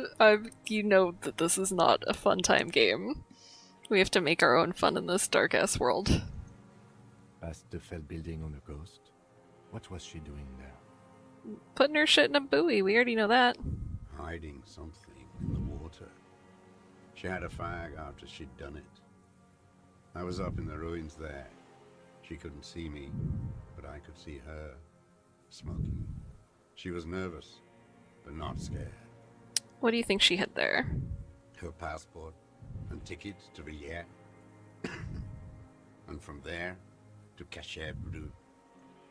In the free state of Seminine, hidden away at the edge of the earth, near the Pale. This is the hidden buoy she told us about. You looked into it? After she was gone. Did you keep what was in it? When we found the submersible, it was empty. No. Why would I do that? I didn't need tickets to Villiers. I put them back. If I wanted to extort someone, I'd do better. This implies that he's thought about extorting her. Also, a little inconsistency here. He was surprised to hear her name Clausia before. Would he not have seen it on the documents? Wouldn't she have had a different name? Because I feel like that was kind of the point. You saw her name in the passport before. When I said her name is Clausia, you didn't seem to recognize it. You didn't say Clausia in there. Of course it didn't. What did it say your name was? It was something. I don't remember. It was dark that morning. I only remember her face on the photo. Alright, are you sure? We checked the submersible, there's nothing there. Why would I need that trash? I'm not going to Villiers. A strange confusion comes over him from time to time. Some kind of aberration of the nervous system. Moving on, did you continue watching her after this? I did. She had a face like an archipelago, with those birthmarks. And a body, hard and lean and bruised all over. Black and yellow. I could see she's taken a beating. I hate this man. I could see who she was, too. A spook. On the run. Revachol's the cloaca of capital now. All the bagmen and arms dealers end up here to do drugs and have sex like animals. You could tell she was a spook from the documents? She had different color hair on the photo, and glasses. Forged. Some sordid bourgeois affair. I've heard about this kind of thing on the radio. He's setting it up for you. The bruises, you can't make that out in a scope. And you could see her bruises through the scope of a rifle. You can't see bruises through a scope. It's just a blur. Alright, how did you get close enough to see her bruises? I have my ways. Gross. So this man probably knows about the secret, halls in the fucking building. What ways, tell me? Not in this lifetime, Dwat. Oh my god, he waves you off the cuff, his thoughts elsewhere. Come on. On her. This one's gone. Make up somehow. Connect something else. Fast. You lost it. You're a bad detective. Lazy and bad. No, it's cool. I've already got him. I don't need to be perfect. No, it's not. Fix this now. Move on extra carefully. Be incredibly minute. Oh my god. You wanted to punish her, so you killed him. She practically breastfed that man. You wouldn't believe the things she let him do to her. Oh my god, can we move on? You stare at them too. In your mind, her innocence day still turns to leaf. Airport bag in hand. Silks flowing in her wake. This has got nothing to do with that. It's no good, Harry. Her voice rings in the evening air. It smells of burning buildings. You saw through her, so did I. She deserved a good punishing. I hate women too, you know. I'm not like that. I don't think like that. Men are insane. Let's go with that one. The world is insane. He raises his gaze, something glimmers in there, then it's gone. You had feelings for that woman. There's nothing to hold on to. Only this. It's not enough. The coals of his eyes glisten suddenly. like stones dripping with water. Is he crying? Man needs to feel something else. In this fight, it helps if you have your eye on something there. It's weakness, I know. There have been others? Yes, over the years. It's not unproletarian to feel something. Was that why you left the dried flowers behind your window? No. He starts to shake his head again, a sunflower on a withered stalk. Why then? I don't really know. I was there one night and she was crying, like a child, in the corner of our room on the floor, like she does sometimes. When was this? The day after I killed him. And you brought her Maybells? Yes. I don't know why I do the things I do anymore. It's as if something put the thought there to leave the flowers. Just realized I have to go back to work tomorrow. Why would you say things like this? Come on. Ugh. Alright, something put the thought in you, a compulsion. What do you mean, put? He raises his eyes, they're round and wide. Just want to sit around and rot forevermore. Why is that such a crime? I know. Ugh, I really don't want to go to work tomorrow. I want to sew, and also just, like, sleep and do nothing. A brief flash of terror. We're all in this together. No, I have a holiday next Monday, not tomorrow. Oh, right, you're probably not talking to me. I'm dumb. But I do have a holiday coming up. I just got this feeling from what you said. Do you agree? Maybe. I told you, I have holes in my brain now. I wouldn't just sit here waiting for you. Rare England W. A sudden pang of rage. If you came 10 years ago, I would have killed you. He wipes his eye. In the silence, the lieutenant draws a line in his notes. One more down. Alright, so in conclusion, it wasn't about him, it was about her. Her.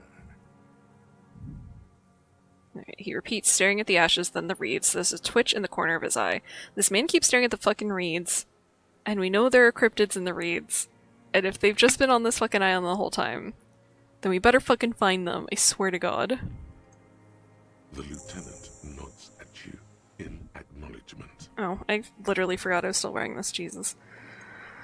That motive, we have it. Where is she, that Clasier? I haven't seen her there for days. She got away, but she let us here first. She figured out someone was watching her from the sea fort. Gone. I knew it. She kept staring into the scope this last week at the island, like she knew. So you left the scope at her place? She'd look at night, crying or smoking on the roof, staring right into me. It doesn't matter. Midtown, across the Bay of Revachol, the oceanic wind washes 40-story towers. Above them, Lucerne Central Aerodrome, a cocoon suspended in the sky by a web of suspension wiring, encircled by hybrid aircraft. Look north. On the platform, a young woman is withdrawing from amphetamines, barbiturates, and alcohol. Yet still she smiles among the crowd, among the great ghosts of the city she's leaving, for another, far south. I love that I, joked that this island was going to be 3 hours, and we're literally, 10 minutes away from being 3 hours into this fucking stream. Smaller, distant, hidden, not like the great chandelier she sees sparkle in the night below her. Streetlights, towers, tenements, and water, and across it, a dark strip of ruins, barely visible, if she didn't squint her eyes. There, on a dilapidated jetty, in a nameless village, 2 police officers and 1 special consultant look across a narrow strip of sea. The ruins of a sea fort stick out of the water, built by Philippe II, reappropriated by the Commune, then lost in the landing. He's there, doing what exactly, I don't know. Satellite Officer Vitmere points at the ruins. Behind that anti-aircraft something. That's why we can't see him. Special Consultant Heidelstein is optimistic. We'll see the boat when he comes. Let's go get a coffee until then. I know this interesting little place. Where? His voice trails off as the three walk down the jetty. As the men go, Patrol Officer Minnow looks back over her shoulder at the crumbling fortification like a rotten tooth rising out of the water. Good luck, Harry, she thinks. You need something good for this. We could get more. We've got him talking. This game takes insane tangents. It's like, we got this man to confess a while ago now. But it's like, nah, keep talking to him. Like, okay. Who knows what he's seen and done over the years? Oh my god. You could get more out of him. He likes talking. And I'm the dumb bitch who's like, yeah, we could talk more. Enough. Take him in. Bend his arms behind his back and end this. How long is the game? I have no fucking idea, but I think last I looked at Steam, it was like 60 hours or something in. I've been playing this game for a really long time. I have to imagine that it's possible to go a lot faster than I have, but also I kind of don't know how because there's so much. There's so much you can do. Like, I'm about to be like, what else don't you like? A tragic comedy. Druggies, prostitutes, and rentiers. A strange little engine seems to fire up in him again. It straightens his back. The familiar put of hatred. More specifically? Specifically, the whole city is a charnel house. Stripped clean and draped in neon. But Martinez is the worst. How come? Because of the racists. Everyone is a racist in Martinez. It's their favorite thing to do in the whole world. Listening to race-themed radio shows. In the ruins, in their lorries. Pumped full of steroids and Radio Revachol 92. Race this, race that. It's all sanctioned by that Social Democratic Union and the farce of a Social Democrat who runs it. It's okay, I'm almost as far into this as I am into Persona 5, except that Persona 5 won't fucking end. Yes, the fly larva in his container. He let some nihilistic advertising yuppies erect a statue of Philippe III, a syphilitic murderer, on the town square, to spit on the working class. Let him finish, don't interrupt. Not since the serfs of ancient Pericarnassus has history produced a more inert social class than the Martinez proletariat.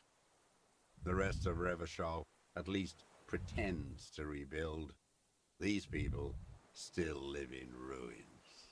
It's not an attack, it's just that, like, I feel like I played that game for so long, and every time I feel like I was getting close to the end of that, it was also just like, nope, nowhere near, and like, I don't even know how much longer it's gonna take me, and like, I am so bad at finishing games, and I keep picking the longest fucking games to play.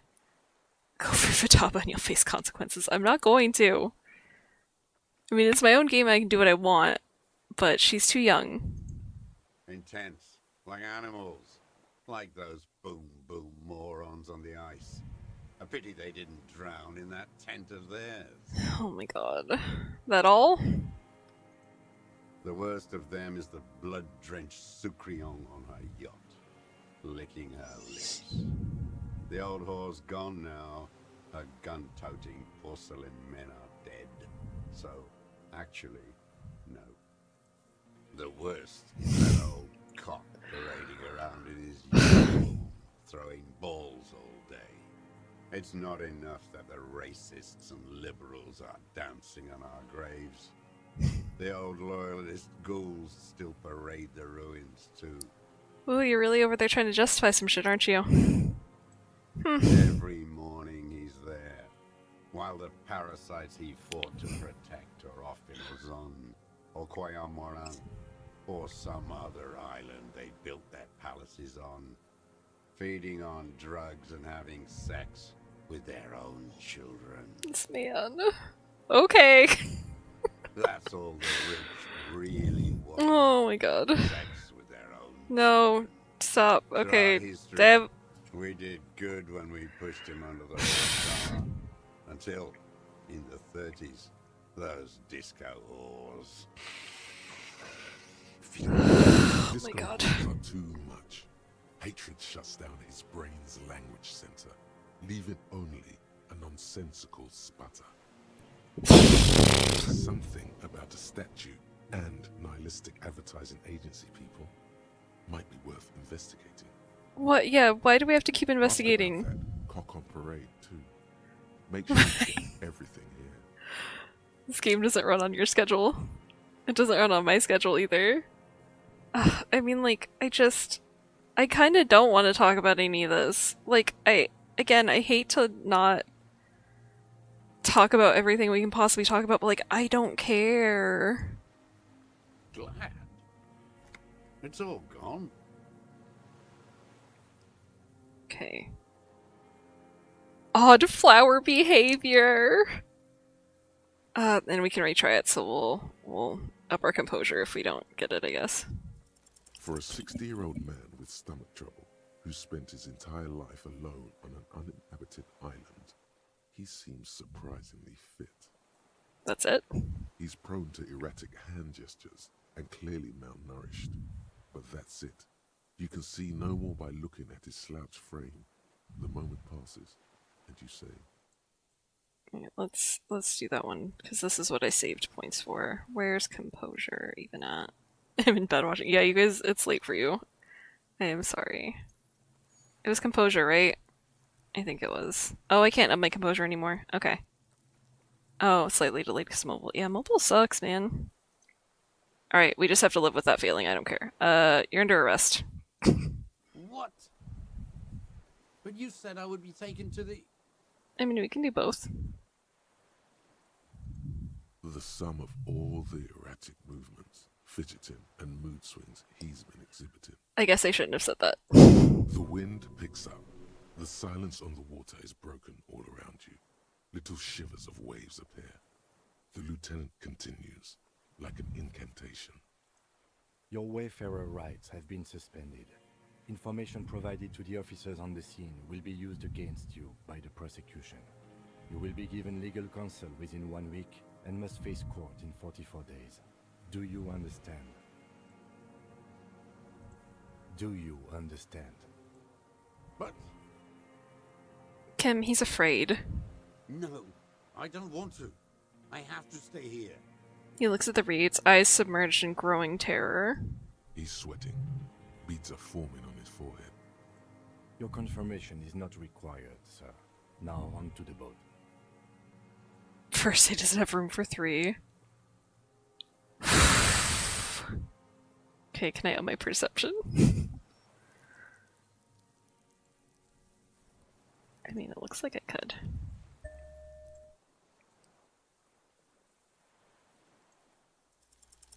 There it is again, to your north, as it has been since you came to the coast. The reeds whisper, stalks rubbing against each other. But then, in the middle of it, Is it a cryptid? something completely different. It sounds like a bow, very slowly being drawn against the strings of a violin.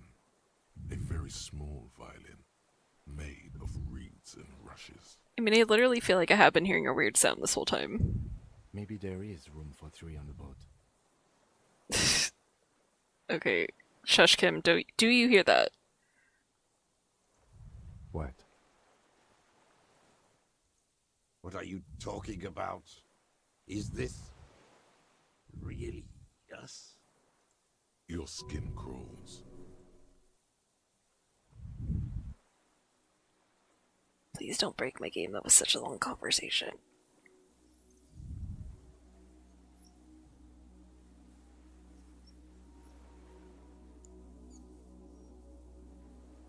Yes!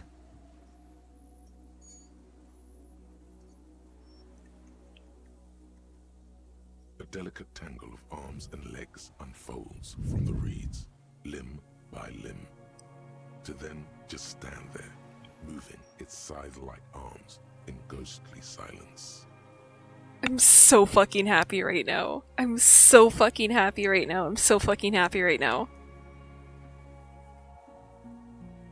I'm so fucking happy right now. An unfolding mechanism of reed-like chitin hovering in place.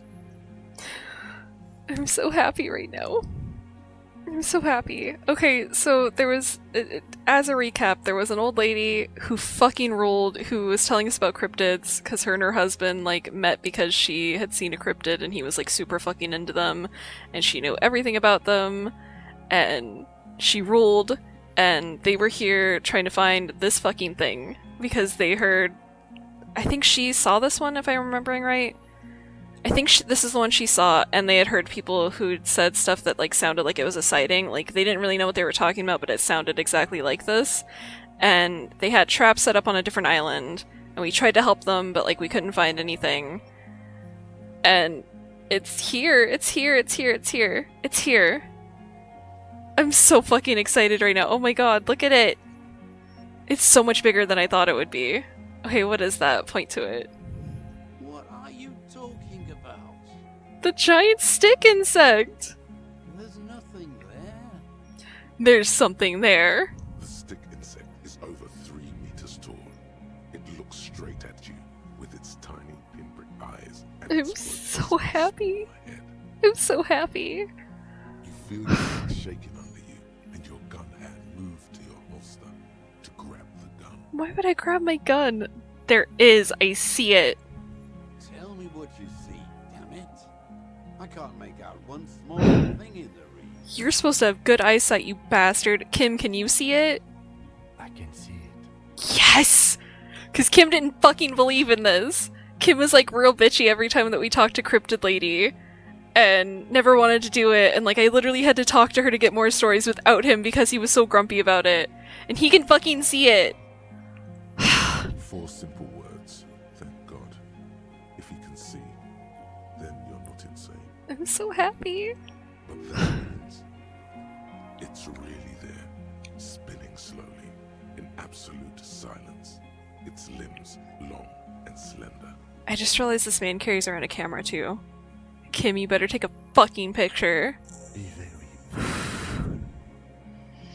Lieutenant whispers and takes a step towards the giant arthropod. I'm so happy! And it's auto-saving. Which means we're not gonna lose that conversation. And also, there's a fucking phasmid! I'm so fucking happy, I'm so fucking happy. Oh my god. Great, we got a gun, who fucking cares? Who gives a shit? Missing scope, who cares? Inspect the fucking phasmid. This game is never gonna end. But at least I'm happy about this one. Oh my god, oh my god, oh my god.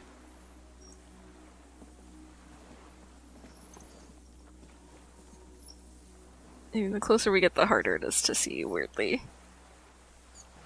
Oh my god.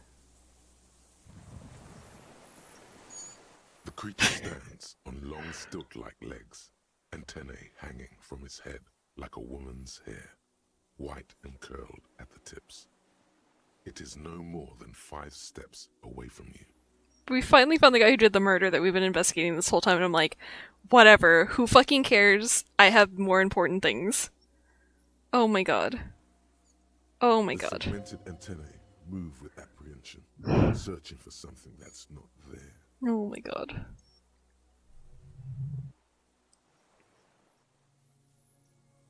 You gonna read or not? Game, I swear if you break. Take long, deep breaths. Slow down your pulse. Don't move yet, and when you do, be light as a feather. Reed-like tufts stick out of its joints. As the insect moves its forearms, it produces a faint hiss, like a reel-to-reel machine spinning after the tape breaks. The hiss is different from the strings you heard before. It says something else in a lower pitch. Wait, listen carefully. Ch, ch, ch, s, ch,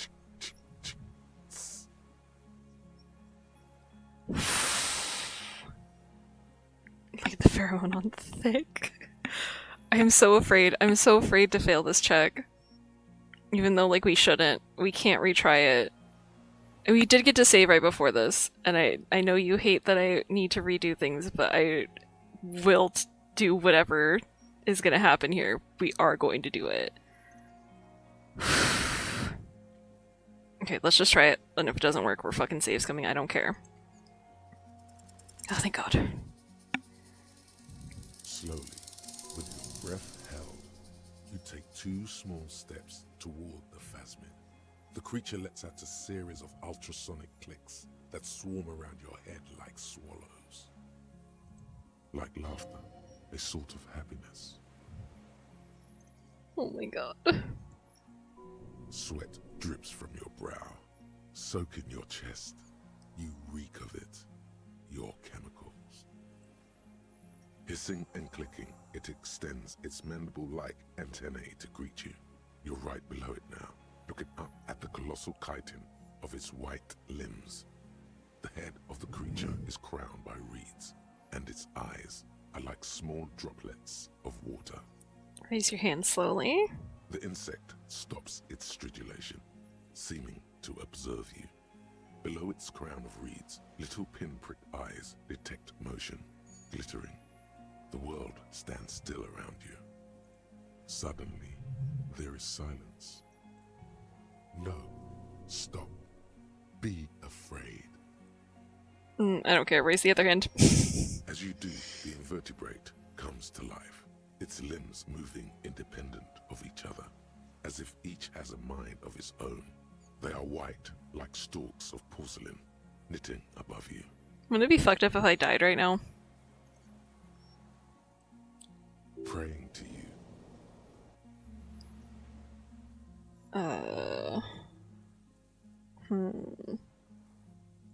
Don't pray to me, I'm nothing. The reed creature does not stop its stridulations. It towers above you, parting the reeds it emerged from. Tuft-like structures still rustle on its joints. Perhaps it is preparing to eat its god. Hello, I'm Harry. I don't really know who I am. No reply. A total ancient silence comes from its mouth, along with what appears to be some kind of foam. The stridulations of its limbs continue all around you. I'm being so stupid right now. Stand on your tiptoes and look more closely. You were right. Little bubbles form on the mouth parts of the creature, on its segmented lower lip. It looks to be foaming, slowly. The foam is white, then yellowish. The faintest smell, like you've never felt before, like burnt roses. Kim, it's foaming. Careful. It may be poisonous. Lieutenant watches you apprehensively. In real life, I would probably just panic if I saw a scary creature, but in this game, again, we are living our dreams. The foam slowly turns a darker shade, like burnt caramel, as the insect moves its mouth parts, masticating. The little bubbles begin to burst, one by one, letting out that same smell, like summer burning.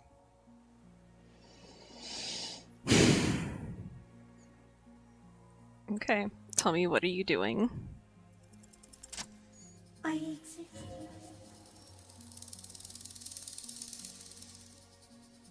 This is the best game ever. I exist too. Tell me what it's like for you.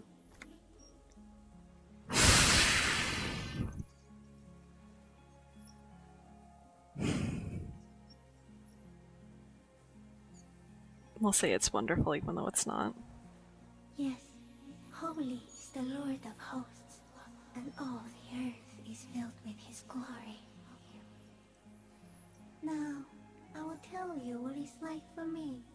For me, it is a series of half-lit images, a kind of darkness, being intruded upon, transient, dim, moist. Intruded upon by what? Shapes of plants and animals, and internal sensations.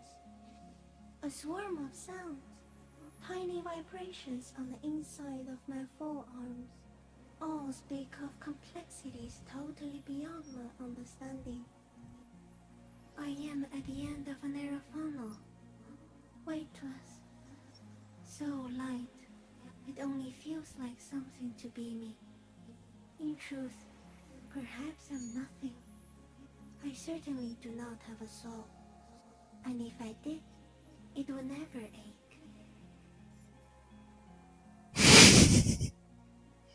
All these dialogue options are very good. You're the type of animal I would like to be. I'm glad to be me, an incredibly sensitive instrument. The fuck is happening to me right now?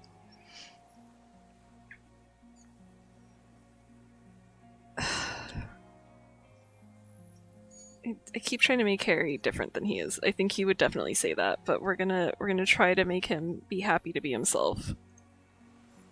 Few of us can begin to imagine the horror of you. It's all of creation reflected in your foreplay.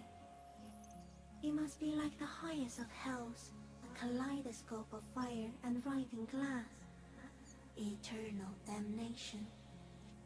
Even when you're sleeping, and when you wake, you carry it around on your neck, with eyes open that cannot help but swallow more behind the mirror. I feel great, mute empathy for you. It was very disorienting at first, but I'm keeping my shit together. That must be incredibly hard. The Arthropods are in silent and meaningless awe of you. Know that we're watching. When you're tired, when the vision spins out of control, the insects will be looking on, rooting for you. And when you fall, we will come to raise you up. Bud from you, banner-like, blossom from you and carry you apart in a sky funeral, in honor of your passing. But not me, because I'm just a leaf eater. It's the most wonderful thing that's ever happened. In honor of your shit, Lieutenant Gefreiter, which you kept together in the face of total unrelenting terror, day after day, second by second. Detective. Arriving. On the scene. I guess I'm a detective. So am I. I was born to detect sucrose rewards and semiochemicals. What were you born to detect? You. Yes. No one detected me for such a long, long time. For thousands of years. I dithered, out of sight. Trapped myself in greenery. Let's be cocky. This is my masterpiece. No one believed I exist. Almost no one. Until you came, detective. Dripping of blood that smells like strawberries. Across the calm sea. The first in 1,000 lives. Is this a dream? What's happening? No, you're awake. I am real. Light is forming me. This is real. Where does this come from? All this around us, the world. Not even the birds know that. Not even a water lily. Alright, then all we can do is beat our fists against it day after day with no answer. You can also eat it. If it's a leaf, you can put it in your mouth. Yum yum. Or read. Oh my god. Wait, so So you look like a reed and you eat reeds? Yes, they don't mind. Have you accidentally eaten another reed phasmid? Yes, I once cloned myself and ate the little ones. It was winter, and I woke up at the wrong time. It was an accident. Whoops. What exactly are you? I am an unknown species of the order Phantasmodia, endemic to the Insulindian Insula. For the last 350 years, I have hidden in plain sight, masquerading as the reeds, molding, cloning myself, unfolding at night to play with trash bins and boys. Oh my god. it may have unknown, dangerous biochemical characteristics that help it maintain its camouflage. No one unnoticed by the first settlers and the land surveyors of the suzerain. Also, by the soldiers of the revolution and the officials of the occupation. Even the Seminese islanders who came here first, but did not stay, have not seen me.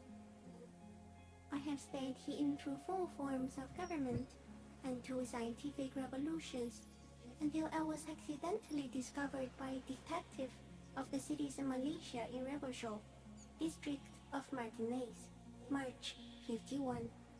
Are you poisonous? Yes, I do not have a starter display, so I use a neurodegenerative element to aid in camouflage. Do not worry, it is only destructive over long periods of time. The deserter. He's been here for a long time. Are you the miracle? No, you are the miracle. How? The moral of our encounter is, I am a relatively medium life form, while you are extreme, all-engulfing madness, a volatile simian nervous system, ominously new to the planet. The Pale too came with you. No one remembers it before you. The Nidarians do not. The radially symmetrics do not. There is an almost unanimous agreement between the birds and the plants that you are going to destroy us all. Wait, the pale is human-made? It is a nervous shadow cast into the world by you, eating away at reality. A great, unnatural territory. Its advent coincides with the arrival of the human mind. I don't have that kind of power. You're a violent and irrepressible miracle. The vacuum of cosmos and the stars burning in it are afraid of you. Give me enough time, you will wipe us all out and replace us with nothing. Just by accident. How?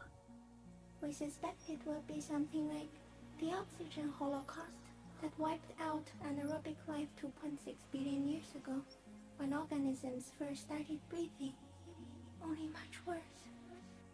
Instead of air, you exhale thoughts. There are no trees that eat thoughts. Worse how? Everything your eyes touch goes back there, behind the nose mirror. What if you blink? Are we still here? Please don't blink. What if you misplace us all one day, or just forget? I've already forgotten the whole world once when I drank too much. So it is already happening. Soon, one of you will close your eyes and open them to see that none of this ever existed. Dang, you're about to bring about the apocalypse. Aren't we fucking all? Alright, Kim, am I having a violent epileptic seizure? It doesn't look like that, no. What does it look like? You're just staring at it. Then I think I'm having a vision about the final fate of mankind. Okay. Is it somehow related to the case? Okay, sort of. No, I told you what it's about, our fate. The case? The case is meaningless compared to this. I have totally transcended the case. I mean... honestly. I think we should take the picture, and then you should back away from the unstudied species. I have to say goodbye now. I have no more thoughts. That was all. No, there is one more. Okay, of all the creatures I've met, you're the kindest, the scariest, or the most beautiful. We'll go kindest. Thank you. I also have one more thing to say to you. That woman, turn from the ruin. Turn and go forward. Do it for the working class. I will. She was middle class. It doesn't take a 3-meter stick insect to tell you that. Oh my god. Okay, Kim, take the picture. Okay.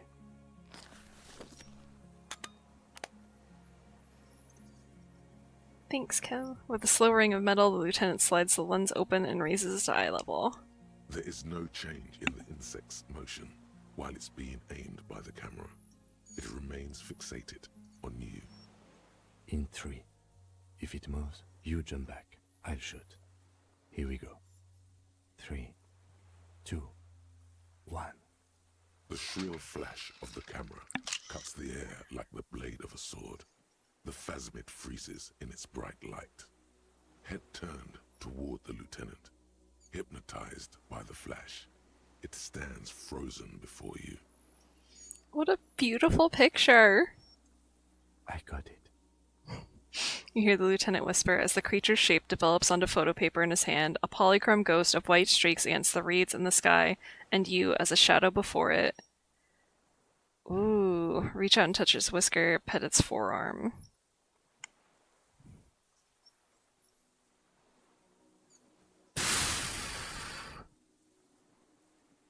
Let's do it. The limb before you is incredibly light, like eggshell. It's much lighter than a reed. You feel a soft push could tip the creature over. Its hollow exoskeleton collapsing. Warning! Alright, pull your hand away. A sudden shiver passes the limb. Looks like the creature is awakening, wave by wave from its stupor. Some sort of countdown process is happening. That's all you have time to think. Yeah, let's go. We pushed it enough. We got it. Another shudder pulses through the creature's limbs. It jolts back to life, like a record continuing where it left off, in a swaying, praying motion. Even the small black pearls of its eyes do not stray from you. Disengage slowly. As you're turning away, the phasmid mirrors your movements, stepping on the water, the long limbs carrying its feather weight without breaking its surface.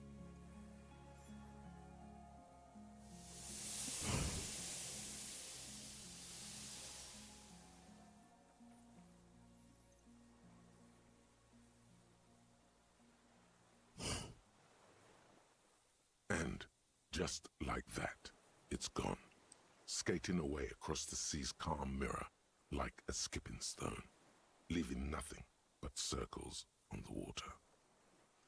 And something under it, in the place it stood, bobbing there, among the reeds, a collection of items. Is this going to be Clausier stuff? It's gone. Lieutenant looks north with his hand raised to his brow. It can walk on water? Apparently, yes. Like a water strider. Only, I've never seen anything like that in my life. What's that in the reeds? Looks like a nest of some sort. We should have a look. What now? What now? The old man behind you repeats suddenly. He's put his hand in the ash. It's dirty and black. In some kind of strange, semi-catatonic state. Our suspect is not looking so good. We need to check on him. Yeah, whatever. Oh my god. That was the best thing ever. And this game is still not fucking over. Yeah. We inspected. Phasmid's gone. Check up on the deserter. I don't care to level anything up. That's great. Oh my god. Okay. I guess we have to talk to you again, dude.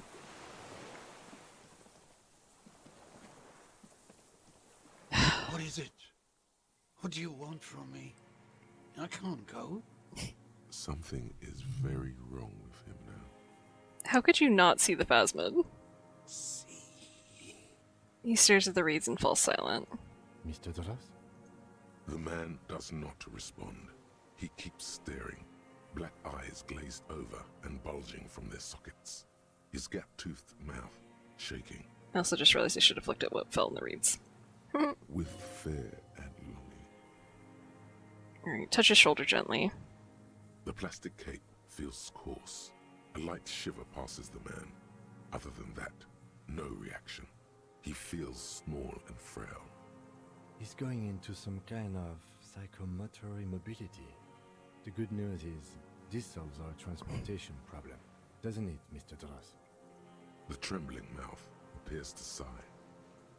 Between this and the broken tire he's used for a boat, I think it's safe to leave him here. while we go and get help. It will need to be medical first, I'm afraid. What's happened to this man? Old age and shock. He looks at him, then you. I think it's the phasmid. Yes, the arrest and the appearance of the phasmid, the combined stress. But you think it's something more than that, don't you? There's much more. Remember what it said when it spoke.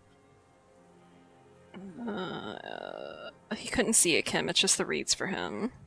That could be part of the shock. But you're right, something is off here.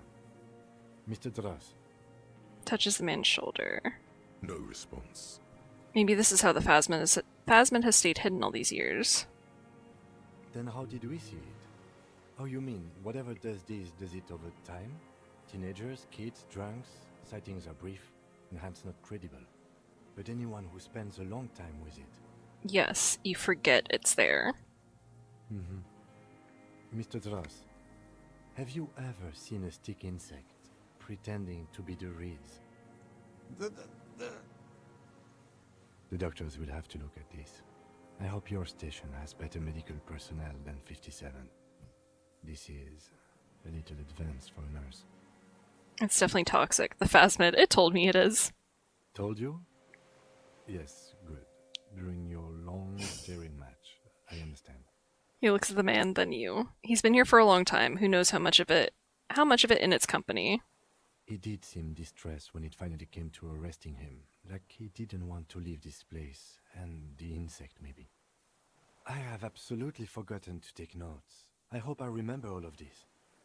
This will be one hell of a report. Thank God we have the photo. No one would believe you without it. Alright, hang tight. We should think about getting back to the mainland. To get help. He'll be safe here. If we don't take too long. Okay, is there stuff in the... Yeah, there... Oh!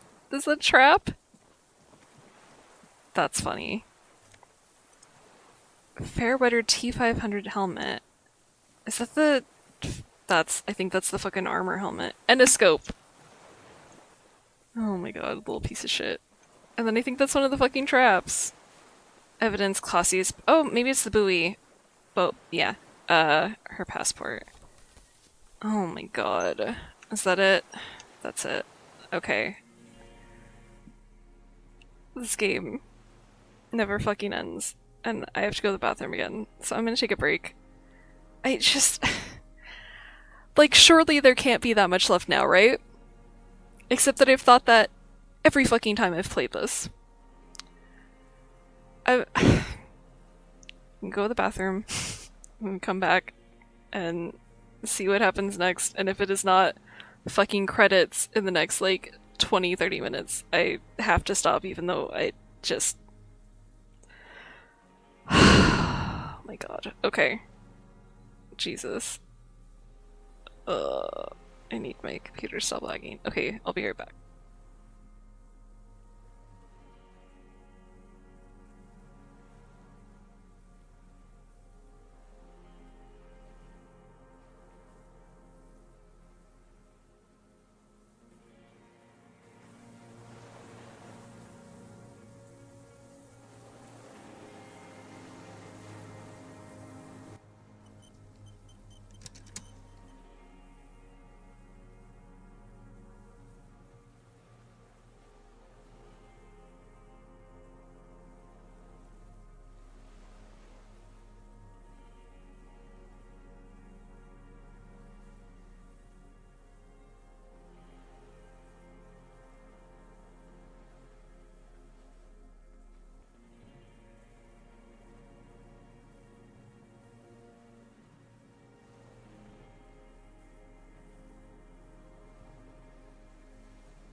Okay. Thank you for looking for me, because I'm definitely too afraid to look. If there's really only 15 minutes left, we're fucking doing it. Obviously. Let's fucking go. Let's fucking go. The return. Use the boat to return to mainland. We met fucking cryptid. I can't get over it. I can't recover. Common scope. Blah blah blah. Seaweed still stuck on the lens. Suffered water damage from its time in the Phasmid's dowry. And what else did we get? Got the helmet. Head as a battering ram, a fighter, not a lover. Monstrous looking bug-eye ceramic helmet was in the Phasmid's nest. Still has some reeds sticking out of it, and it smells of seawater, but it's otherwise wearable, if not exactly comfortable. Putting it on feels scary somehow. And then passport, which I guess we might as well look at. Well-traveled passport with visas stamped in it, issued by the Republic of Orange. You found it in the Phasmid's nest on the island. You can open it for more details. Let's look real quick, and hopefully this is not a long thing. Issued by the Sovereign Republic of Oranje, is issued to a black-haired woman called Katarzyna Alazier. Classia's hidden documents. From the MT boy. Right, photo. It's Clausia, with short black hair and glasses. She looks boyish, younger somehow. An old photo, before life came and did what it does. What was this doing in the Phasmid's nest? He literally, or she, it literally said it like to play with the buoys. Maybe our man, Mr. Dross, took it from Classia's, or whatever her name was. Hiding place, or... I think the Phasmid took it. Like a magpie? What a coincidence. Then it would also have collected the other objects, which would be highly unusual. I can see how the helmet could wash up on the island, and the scope. Maybe Mr. Dross lost it, but to seek this out would be very unusual behavior for an arthropod. Would it? Maybe it was simply curious. Perhaps it was curious, like an octopus. An octopus belongs to a very different class. It's not even an insect, it's a mollusk. But yes, I see your point. Okay, well obviously this is a very special bug, so shut up. Alright. She said it would be for Anouk Meyer-Smith. Anouk Meyer-Smith. Katarzyna Alazier was supposed to be her real name, where Clausia comes from. Remember? God damn it. I told you she kept lying to you. She's probably lying to someone else right now, in another city. Supposed to be her name, she lied to us. Yes, somehow she managed to lie to us. One more time. In a way, she's still lying to us right now. Lieutenant smiles. What's her real name then? I don't know, but it's not Katarzyna Alazier, or Clasia, or Anouk Meyer-Smith. We didn't even scratch the surface with her, detective. Perhaps it's better that we didn't arrest her. Who knows what hell she'd be raising in my district by now. Alright, put the passport away. And that was it. No, I didn't mean to do that. Nope. Didn't mean to do that. Okay. So we're gonna leave dude here. Oh, I think I was gonna put the tool away. That's what I was gonna do. We don't really need to be holding anything. Let's get the fuck out of here. Which way did I have to go? I think down here. I shouldn't break in my own immersion by making this man run if I do, but where the fuck? What? What's that? Oh, that's inside that little bunker. I'm stupid. Okay. Huh. I think it's down here? Yeah, there we go. Okay, good.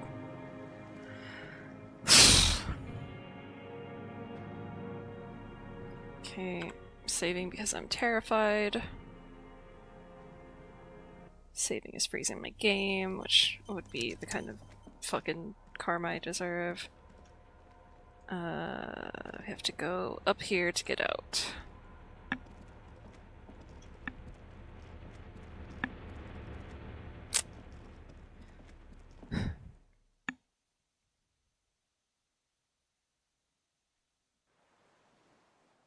Okay. Go down? I think so. Yeah, just straight down. There shouldn't be anything else. I thought the boat was gone for a second. The skiff is swaying on the waves by the dock. Let's go back. Let's. We are done here.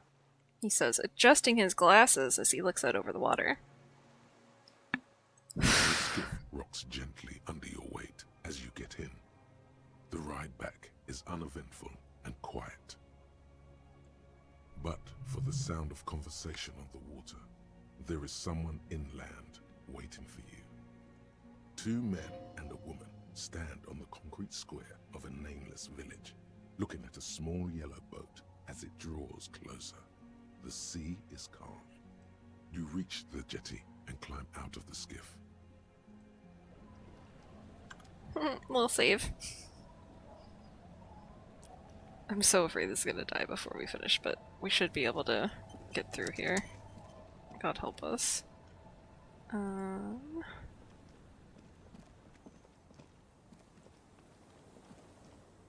Look what the tide brought him.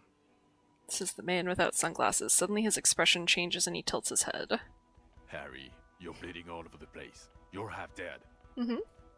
Whatever this is, it is completely unimportant compared to what you've just seen. Mm-hmm. This is the man with sunglasses from the Whirling in Rags. But where are his sunglasses? You're the man with sunglasses. That's right. And you're bleeding. Forget about all this. There's a giant. We're not forgetting about anything. Look at you. He points at you with both hands. No one else seems bothered by the bleeding. Bothered by it? Harry, you look like you need a fucking organ transplant. Yeah, probably. Oh, fuck it. Let's not get into that.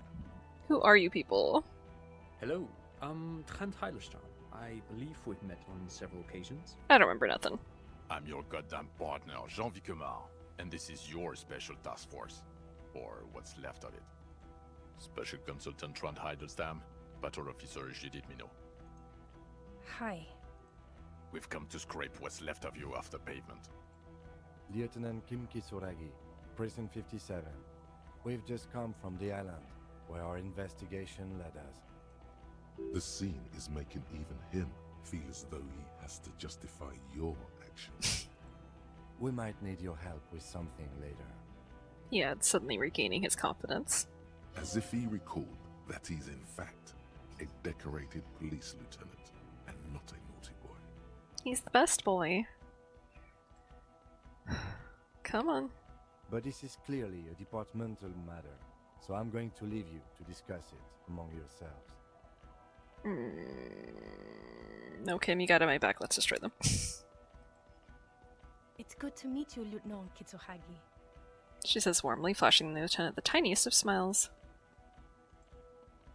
Letting the lieutenant know he shouldn't feel embarrassed over the shitstorm that's about to befall you. I can't believe he's gonna leave me. Alright, what's this about? Ari, we want to help you. Trent, I believe this is where you come in? This is the horse-faced woman. I don't know why you named her that, but it was beyond idiotic.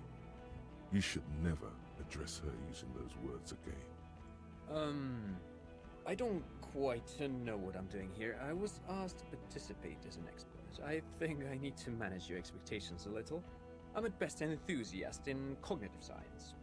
My background is in something else entirely. I engage in neurology on a merely theoretical level. In fact, I should probably get going. No, Trent, it's too late. You're part of this shit now. What have you got to say for yourself, shit kid? What does he have to say for himself? He left you to catch the bullets. Shit kid.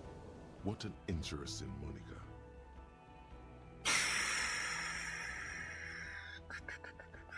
I guess we're just gonna run through him. What's a shit kid?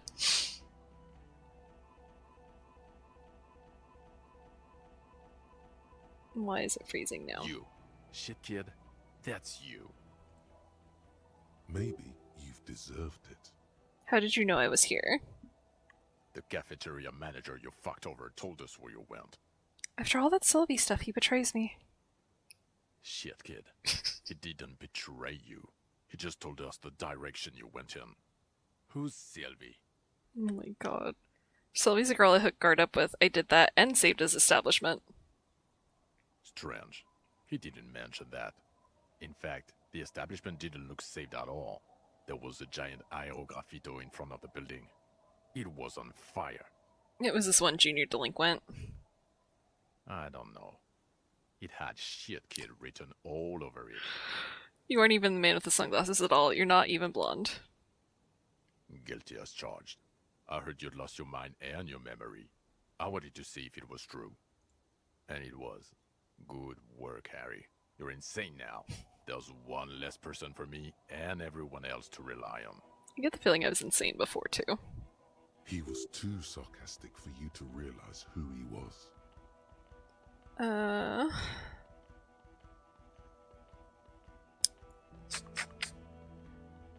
don't like being lied to. I didn't lie to you. No one lies to you. You were so fucked up on booze you couldn't recognize your own partner. Oh my god. I'm sorry I didn't recognize you before. It's okay. I didn't come here to gloat or to fool you. Neither did he, actually. We're just worried. That's right. Worried. I'm always worried about you. Every time you don't show up to work, or when you do but stink. You're a worry fest. She's worried about you. I'm worried about you. Even Special Consultant Backpedal is worried about you. Everyone worries instead of working. So Trent Hiddleston turns out to be Special Consultant Trent Hiddleston. Yes, I'm Trant Heilestam. I never said I wasn't Trant Heilestam. Wait, what's up with the kid then? Mikhail? Mikhail's my son. Oh yeah? What was up with all the interesting history? Spying on me? No, I was just interested in the Feld building and the Martinez beachhead. And Mikhail wanted to see Martinez. It was a coincidence. I literally forgot who the guy was. He was just outside of that building for a while. This feels like the worst time for a rude intervention. I know, I'm doing great other than the part where I'm dying and I need to rest. I'm actually the best ever. Him being there with his son, it was not a coincidence. It's difficult to see, but he was worried about you. And also interested in the Feld building. So what are you special consulting here? What indeed? I was asked to share my take on some of the more obscure theories developed in Königstein in the 30s, like partial psychotraumatic amnesia, group personality theory. He's here to see if you're insane. He is smart. Let's move on. Duped again, no one's who they say they are. Duped? Hey, here's a brilliant idea. Don't be a morbid drunk and you won't be duped so easily. Oh my god. Gardener, scab leader, this, turning lieutenant. Tell me at least you are who you said you were. Or, okay, that does have something to do with it. I just want Kim to tell me he's Kim. Yes, I'm still Kim Kitsuragi, still a lieutenant from Precinct 57. Still caught up in this crossfire, too. You mentioned a task force. Yeah, Major Crimes Unit, under Lieutenant Dubois and Vicomar. Ring any bells? Refresh my memory, who else is in this? Refresh your memory? It's a goddamn Major Crimes Unit. There's you, me, Jude, Trant fucking Hiddleston, and Guillaume Baby. I'm technically just a civilian advisor. Oh my god. Oh, fuck you. You're part of this shit show. Yeah, first who's Guillaume Bevy? Oh, that's an interesting story, actually. Guillaume Bevy is a police reporter who joined our team. He was really good. Then he left because he lost faith in your ability to lead the unit. Other people have left too. Good, smart people. People we won't get back. Only me and this really patient patrol officer are still here. And Trant because I'm forcing him to stay. Is this Guillaume Bevy blonde and partial to sunglasses? See? There. He's getting it. I was impersonating him. Look at me, I'm G. Bevy. It was going to be funny, but then you really did have brain damage. So not so much anymore. He's worried about me. He sincerely thought it was going to be amusing. For both of you. Okay, so what does the unit do? Do? It's a major crimes unit. We clear the desk of cases so Precinct 41 doesn't look like the worst station in town. We are shit here now, Harry. Because of you. They're your posse, or what remains of it. Hand-picked, hand-lost. The 41st isn't... He trails off, not wishing to finish the sentence. Where have you been all this time? There was a mercenary tribunal. God damn it, Harry. He shifts his weight, crosses his arms, looks you in the eye. You told us to fuck off. You said we're cramping your style. Your detective god. Fuck everything. All we burn. Detect or die. Oh my god. Wait, so you left me to face a squad of trained killers alone just to teach me a lesson? All will burn, satellite officer. Make no mistake about it. Why didn't you detect or die then? Why would you leave a literal police god? I said all those things, I'm not like that anymore. I'll do the first one. It wasn't like that. Fuck you, Harry. We didn't know there was gonna be a tribunal, did we? Wait, why didn't you detect or die then? Oh, you think it was cool you saying that? Aesthetic somehow? You were crying when we got here. Breaking things. You said we were going into the abyss. None of us wanted to see the abyss. So we fucked off. Like you told us to. None of this is ringing any bells. The bells aren't ringing because you have brain damage. Trant, this is where you come in. How bad is it? Well, he doesn't have visible tremors, he talks without slurring, he can drive a boat, he's standing, reasoning. All good signs, but complete retrograde amnesia, episodic and semantic. Meaning, you forgot both who you are and the definitions of money, e-solar, Pell, and so on. As displayed in the station call, our interactions with him, and I don't want to be a snitch, but also mine with him before when Harry did not seem to know who I was. It's all very interesting. Interesting? Yes, interesting. I have my theories, but I would like to hear Harry's thoughts first. Harry, what do you think happened to you? Neurologically, psychologically, and why not socioeconomically? Wait, socioeconomically? You think I'm so poor I lost my memory? I drank so much I lost my memory, and now I'm slowly recovering it. I made it all up. It was a fantasy, a stupid joke. I know what I am. It might have something to do with an anomaly in the church, a 2mm hole in the world. I'm a highly experimental detective. This was the method I used to solve the case. Something so sad happened to me that I couldn't be me anymore. It was a defense mechanism. I mean, this is probably the most boring answer. That might have something to it. And this will make them think I'm fully out of my fucking mind. Also, this one is funny. You think I'm so poor I lost my memory. Let's see if I can do that one. Not when you phrase it like that. But I don't think critical theory... I know everyone thinks this is far-fetched pink academia, but still. I don't think it should be off the table here. Oh my god. What? He lost his memory because of capitalism? Uh-huh.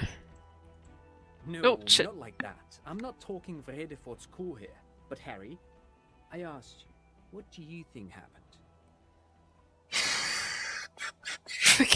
Capitalism fucked me up beyond all recognition. Trant is right.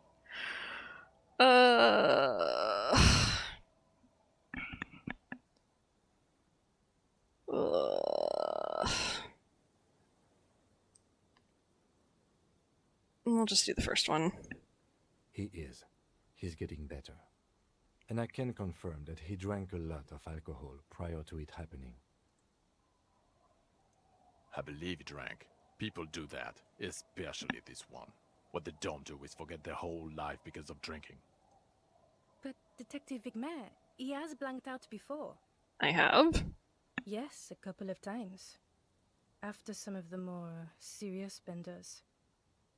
One was after the two drunks case, the other when we looked into that mural.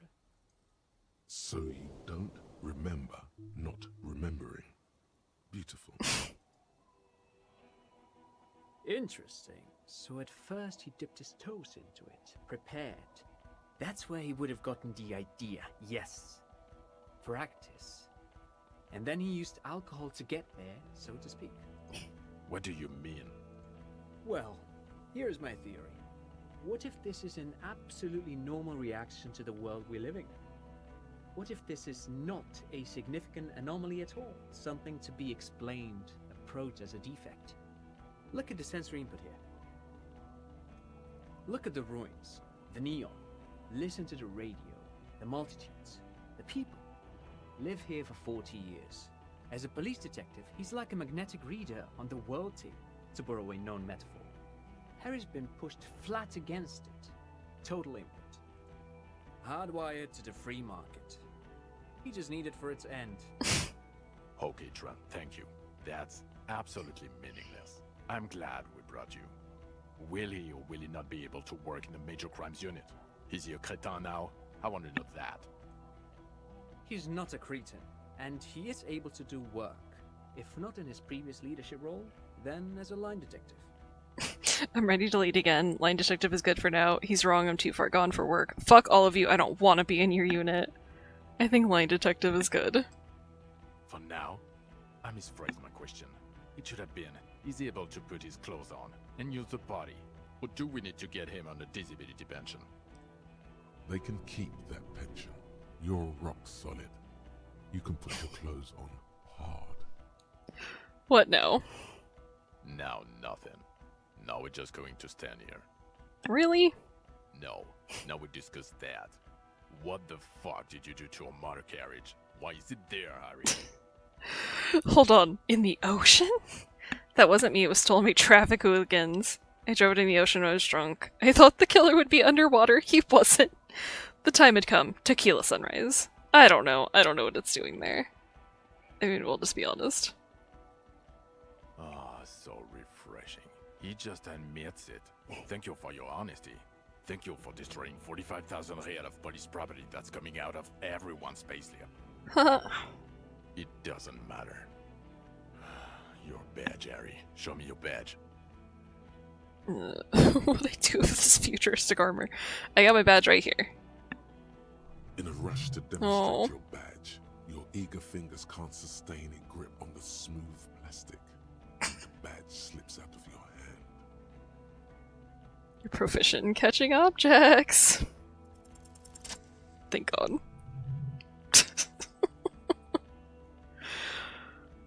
Oh God. Not today, badge. Behold, my badge. And your gun. Yes, unimpressed by the piece of plastic in your hand. As if having your badge and gun are natural states, not achievements. What is it with all these material objects? Okay, my gun is right here. He has it. And he didn't drop it. You're drunk like a bum, Harry. Put that thing away before you kill someone. Oh my God. Okay, I quit drinking forever. It's only me in this boring hellhole now. I don't buy it. Why do you smell like a corpse then, huh? Because I got shot, bitch. He's wounded. It's been a long week, and he's handled an actual corpse. Yeah, it's been kind of a week. I'm sorry I smell bad. A bit of a week? You're drunk, and you let a suspect escape, a certain Clasier, because you were too drunk to assess a flight risk. It literally wasn't anymore. We've read the report, Sari. Lieutenant Kitsuhagi's. We know.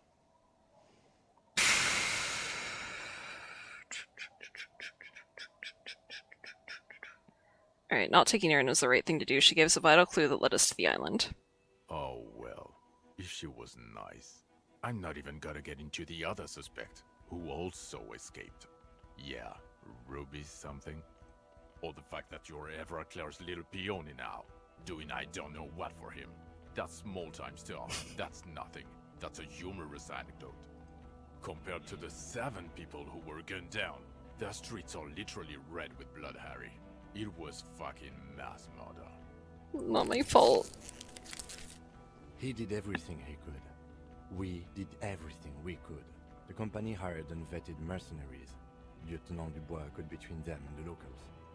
Here comes the cavalry. He did so at considerable risk to his person. Remember, he was shot. We stopped an execution, not a negotiation. The loss of life was minimal compared to what it could have been. Okay, I also solved the case. It's solved, all of it. Detective, it's better if I do that. It's so much better if he does this. 1,000,000 times better. Thank you for the input, Lieutenant Kitsuragi. I didn't mean to suggest you didn't handle the situation. He thinks of apologizing, but decides against it. You've spent a week with him on this case. What is your take? On the case? On Lieutenant Yefretor Dubois. Well, the drinking, the gun losing, also losing the badge. That's all true. Although he has not been drinking on the job this week. I only drank once and he doesn't know about it. Don't tell him. See? 1 week. Then there's the self-flagellation issue. He likes to apologize, profusely, making it sound like he's guilty of at least first-degree murder. It's not a good communication strategy for an officer. It's worrying, especially considering his political views. Detective Dubois is, as you may know, a Mazovian socio-economist. He wants to liquidate the ruling class, which, again, for a police officer, is a little odd. You should yell something. That's not a good idea. Yes, let's let the big boys talk. And then there's the motor carriage in the sea, and the constant smoking everywhere, all the time. But despite all this, he is a great detective, one of the best I've seen, in fact. He can talk human beings into telling him everything, and he doesn't stop. In all the time I've spent with him, he has not once stopped pursuing leads, however far-fetched and tangential. He is tireless, madly driven. Is this because I run through too many dialogue options? Well, except that one time when he stopped to sing karaoke, which by the way was a valiant effort. He really sang his heart out. Yeah, it was what it was. Other than that one time, he has tirelessly worked on the case, and he solved it. We have a confession, a murder weapon, and the perpetrator, locked on the island right now, awaiting transportation. He apprehended a straggler who stayed hidden for 50 years, ever since the revolution, who's probably committed other murders over those years. Oh, and he also discovered a new species. No big deal. A new species? A colossal stick insect. It was on the island, camouflaged as the reeds. It unfolded from the reeds. I think we may be dealing with the Insulindian phasmid. He takes out the photo of the phasmid and shows it to the officers across the yard. The wind blows, flapping the glossy rectangle in his hand. You hear gasps beneath the howling of the wind. As you can see, it's about 3 meters tall. In fact, we think it may be the largest land invertebrate ever discovered. I can't help it. I didn't yell an earlier thing. So as you can see, I'm a pretty okay detective and an absolutely giant communist. Fucking hell. Is this somehow connected to the case? He ignores you, still staring at the phasmid. Detective? Oh, God, it skipped a little. Yes, I believe the pheromone it emits may be responsible for the killer's mental degradation. The old man was not aware of the phasmid's presence. Exhibiting a strange, atypical dementia, he fell into a stupor after its appearance. He became near catatonic. So it is connected. I must say, this is absolutely extraordinary. I don't even have words for it. Yes, it really does make it hard to fire the drunk. His tired eyes follow the photo as the lieutenant puts it away. This is a very, very sad man who has just seen something that's made him forget his sadness. Now you make your case. Now is the time. Now or never. Okay. Do we just run through? Should we just run through? I mean, they're not gonna like some of these things. Let's just do it. I started a nightclub in the church. What was that? It sounded like you set up a nightclub in the church. Yeah, and I discovered a hitherto unexplored anthroponetical phenomenon in there too, a 2 mm hole in the world. That's great. Anthroponaut is a great new career for you. After police officer. I don't care. Go live in the Pale. 4 kids were living in a tent on the ice. They were going to drown when it melted. It's not optimal, but the building was abandoned, so he put them in there. It's okay. It's not that okay. Get off this subject now. Also, the Phasmid is female. The reeds are its nest. Female? What makes you think so? You had to see it. It had the subdued colors of a female, and the nesting behavior too, I think. Incredible. Were there eggs in the nest? Not as far as I could see. There were other things there, though. It had gathered items in its nest, a helmet, a scope, and a passport. Actually, you know, this would indicate it was a male. This is far from anything in my field, but I think such nests are called bowers. They are for attracting mates. I don't give a shit. Of course, as I said, I'm only guessing. I didn't see it. It must be robust if it can move a whole helmet with its limbs. It could maybe roll it, like a dung beetle. I think it reproduces by parthenogenesis. As in cloning itself? What makes you think so? It told me. Mm-hmm. Then it wouldn't matter if it's male or female. The bower would just be rudimentary behavior from before the parthenogenetic mutation. That makes sense, yes. Very interesting. Such organisms are extremely vulnerable to disease. A single strain of bacteria could wipe out the whole species. We're probably looking at conservation efforts here. In his mind, he's already planning a nature reserve and knows a good guy for that. I think it emits a chemical that makes it look even more like the reeds. Yes. That would be a chiromone. A pheromone that's seemingly beneficial to the host. It usually stimulates the affected nervous system. Not a human's, of course, but perhaps a predator's? Nothing is off the table. But I want to stress this. The find does not have to be connected to the case. The case is 100% prosecutable, without any chiromones. Of course, Lieutenant. Of course. We should treat the case and the Phasmid as completely separate from each other. People are not going to... They're not going to go for this speculation in the constabulary. Conclude, it had mandibles that looked like hair, and it was completely white on the inside. Yes, but also reed-colored, beige and brown, a little green on the outside. After unfolding from a single stalk, it still retained parts that looked like reed tufts on its limbs. Incredible. The PR value of this is exceptional. Carp discovers new species. Maybe even discovers the Insulindian Phasmid. No, that's too much. This would really help with some of the problems we've been having. Absolutely, this is great. This does not say vigilante murderers to me at all. This says science, news, human interest. You know, it's a really good thing you have that photo. It's so good that I cared about cryptids. Without it. You're doing good here. Perhaps only for a moment, but still. Quit while you're ahead? Or no? The killer, we have strong motive for him. Lilianovich. A revolutionary matronym. The custom started in Grad, where they have patronyms. Krasovich, Lasovich, etc.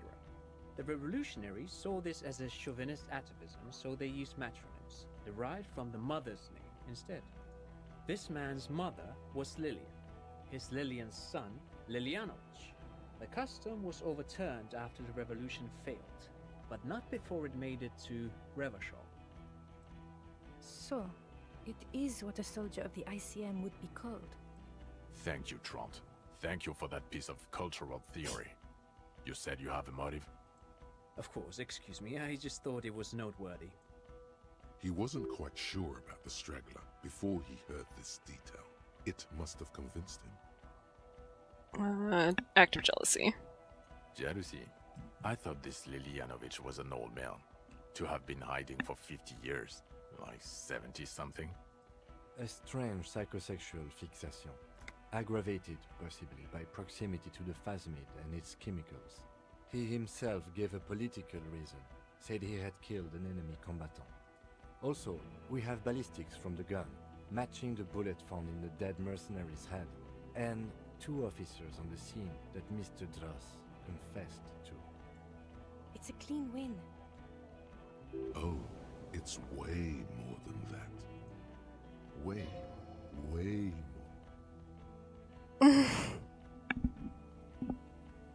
I did all I could. Every second was a struggle.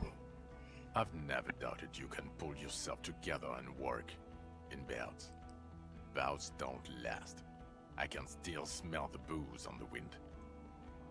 God damn it. Doesn't it ever leave? It is there. Like in your bones or something. It will pass. In time. There's also a dead man on the boardwalk, a missing person I found. Yes, yes. Fallen through a gap in a boardwalk. Drunk. How'd you know I found him? The body was transported to Precinct 41, our morgue. I had Tilbrook and Mullins take care of funeral arrangements and family stuff. You're not the only cop in the world, Harry. This all comes back to us. It's still a point for you. No denying it. No, I accidentally skipped it. Still, good work with the missing person. Also looking at the mystery of the doomed commercial area. I don't know what a doomed commercial area is. Cursed on to be possibly interpolitical part of my larger investigation into Martini's itself. No, it didn't. It didn't turn out to be anthroponetical again. Enough with the sort of repay 2mm hole in the word line. This isn't Paradox B. We're a police force. Paradox B is a fringe science magazine published in Grad. Its mission is to explain theories like telekinesis and intra-esoleri power before they get out of hand. It doesn't look like the lieutenant wishes you to push this angle further. Cut it out is indeed what he is thinking. And I confiscated drugs from some random dude. Who's Kuno? You don't want to know. You're right, Lieutenant. I don't. You snorted the drugs, I know you did. It's alright. I mean, at this point, anything is but the drink. Oh my god, I literally didn't. So what do you say, want to take hot shit back? I don't want to, but you discovered a new species and solved the murder. Okay, he shrugs. So I have to. Jude. Anything that ends the trial is okay with me. You haven't been drinking, she thinks, so maybe this time. Agreed. The public relations potential of this is too valuable to let go. Okay. We have vehicles in the square, and the perpetrator needs to be taken into custody. Let's go. Now you will finally get to know who you are. Wait, I have a few questions before we go about who I am. The man looks westward, impatiently, I am also impatient. jingling his car keys in his pocket. Who am I? Who are you? You're a gym teacher, Harry. What? Well, obviously you're not a gym teacher anymore, but... But before. Before you were a cop, you were a gym teacher in Coron. It's getting really cold outside. Should we maybe... That does explain a lot. Harry, it explains everything. The running around, the jumping, the bicep girth, your inexplicable facial hair. The collection of fallen sports.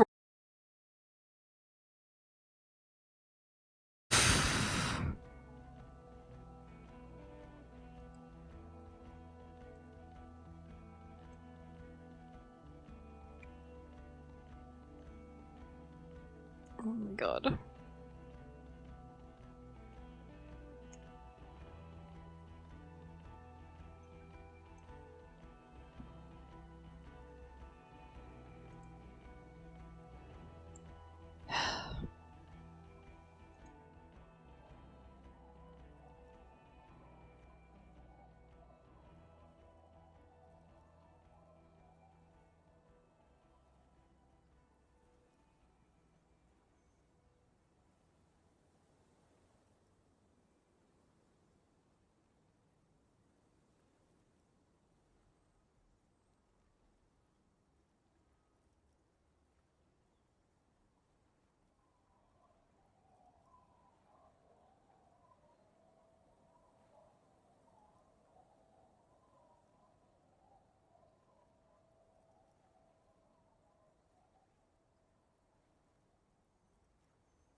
I'm gonna cry. So, like, the music is still playing, but the game window is frozen and says not responding. So I don't know if I should just, like, sit here and stare at it and see if it wakes itself up or not. Because, like, literally the music is playing. So it's not, like, totally dead. I don't want to do this whole conversation again. We're so close. Why?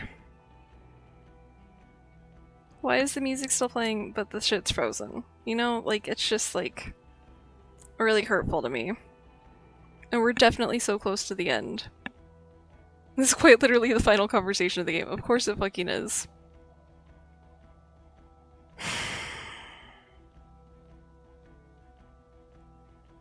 I'm so upset.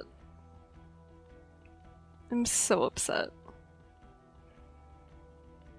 We gotta be, like, so close to the end of this conversation, too. Like, we're in... I just had to ask questions about myself. Like an idiot. Cause, like, this is sort of like what happened the last time it crashed, except that everything came back. Except for the game. The game which is frozen. Oh. I think I have to accept that this died. I'm so upset. Okay, well... okay, I'm just gonna have to do what I did last time and fucking record the end. Unless I, like, close this and wait for it to restart, which is gonna take forever. I'm just gonna record the end. We're so embarrassingly close. But I'm cursed. None of my shit works. We got really close. And we just have to accept defeat. Yeah, record it, be easier all over. So yeah, I guess that'll be on YouTube. This fucking game. This fucking computer. Fucking everything. I know you did. I'm sorry. I thought we were gonna get through this. To be fair, I thought we were gonna get through this about 3 hours ago. So, you know, it's all gone quite off the rails. But thank you for hanging out and putting up with my technical difficulties. We had magical cryptid moment, which they can't take from us, and I will finish this out after I eat, probably. I was gonna sew today, I was gonna do so many things, but, you know. What are you saying? I'm wrapping this up here, motherfucker. The fact that Kim was on the island with you after the shootout. And you saw the cryptid.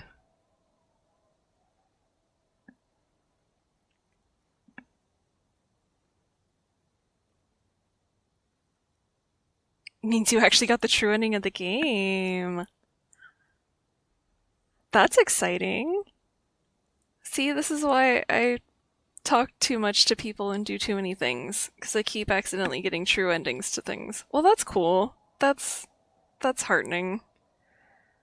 Oh my god. Okay, well, I'm gonna go eat and cry, and I'll either come back to this after I do that and get it recorded, or I don't know. At worst, I'll do it maybe like tomorrow, but either way. God, I really hoped that delaying the game would make it come back, but it just won't. Okay. We almost did it. I'm gonna go. Thank you for hanging out and all that good stuff. So hurt. Okay, bye.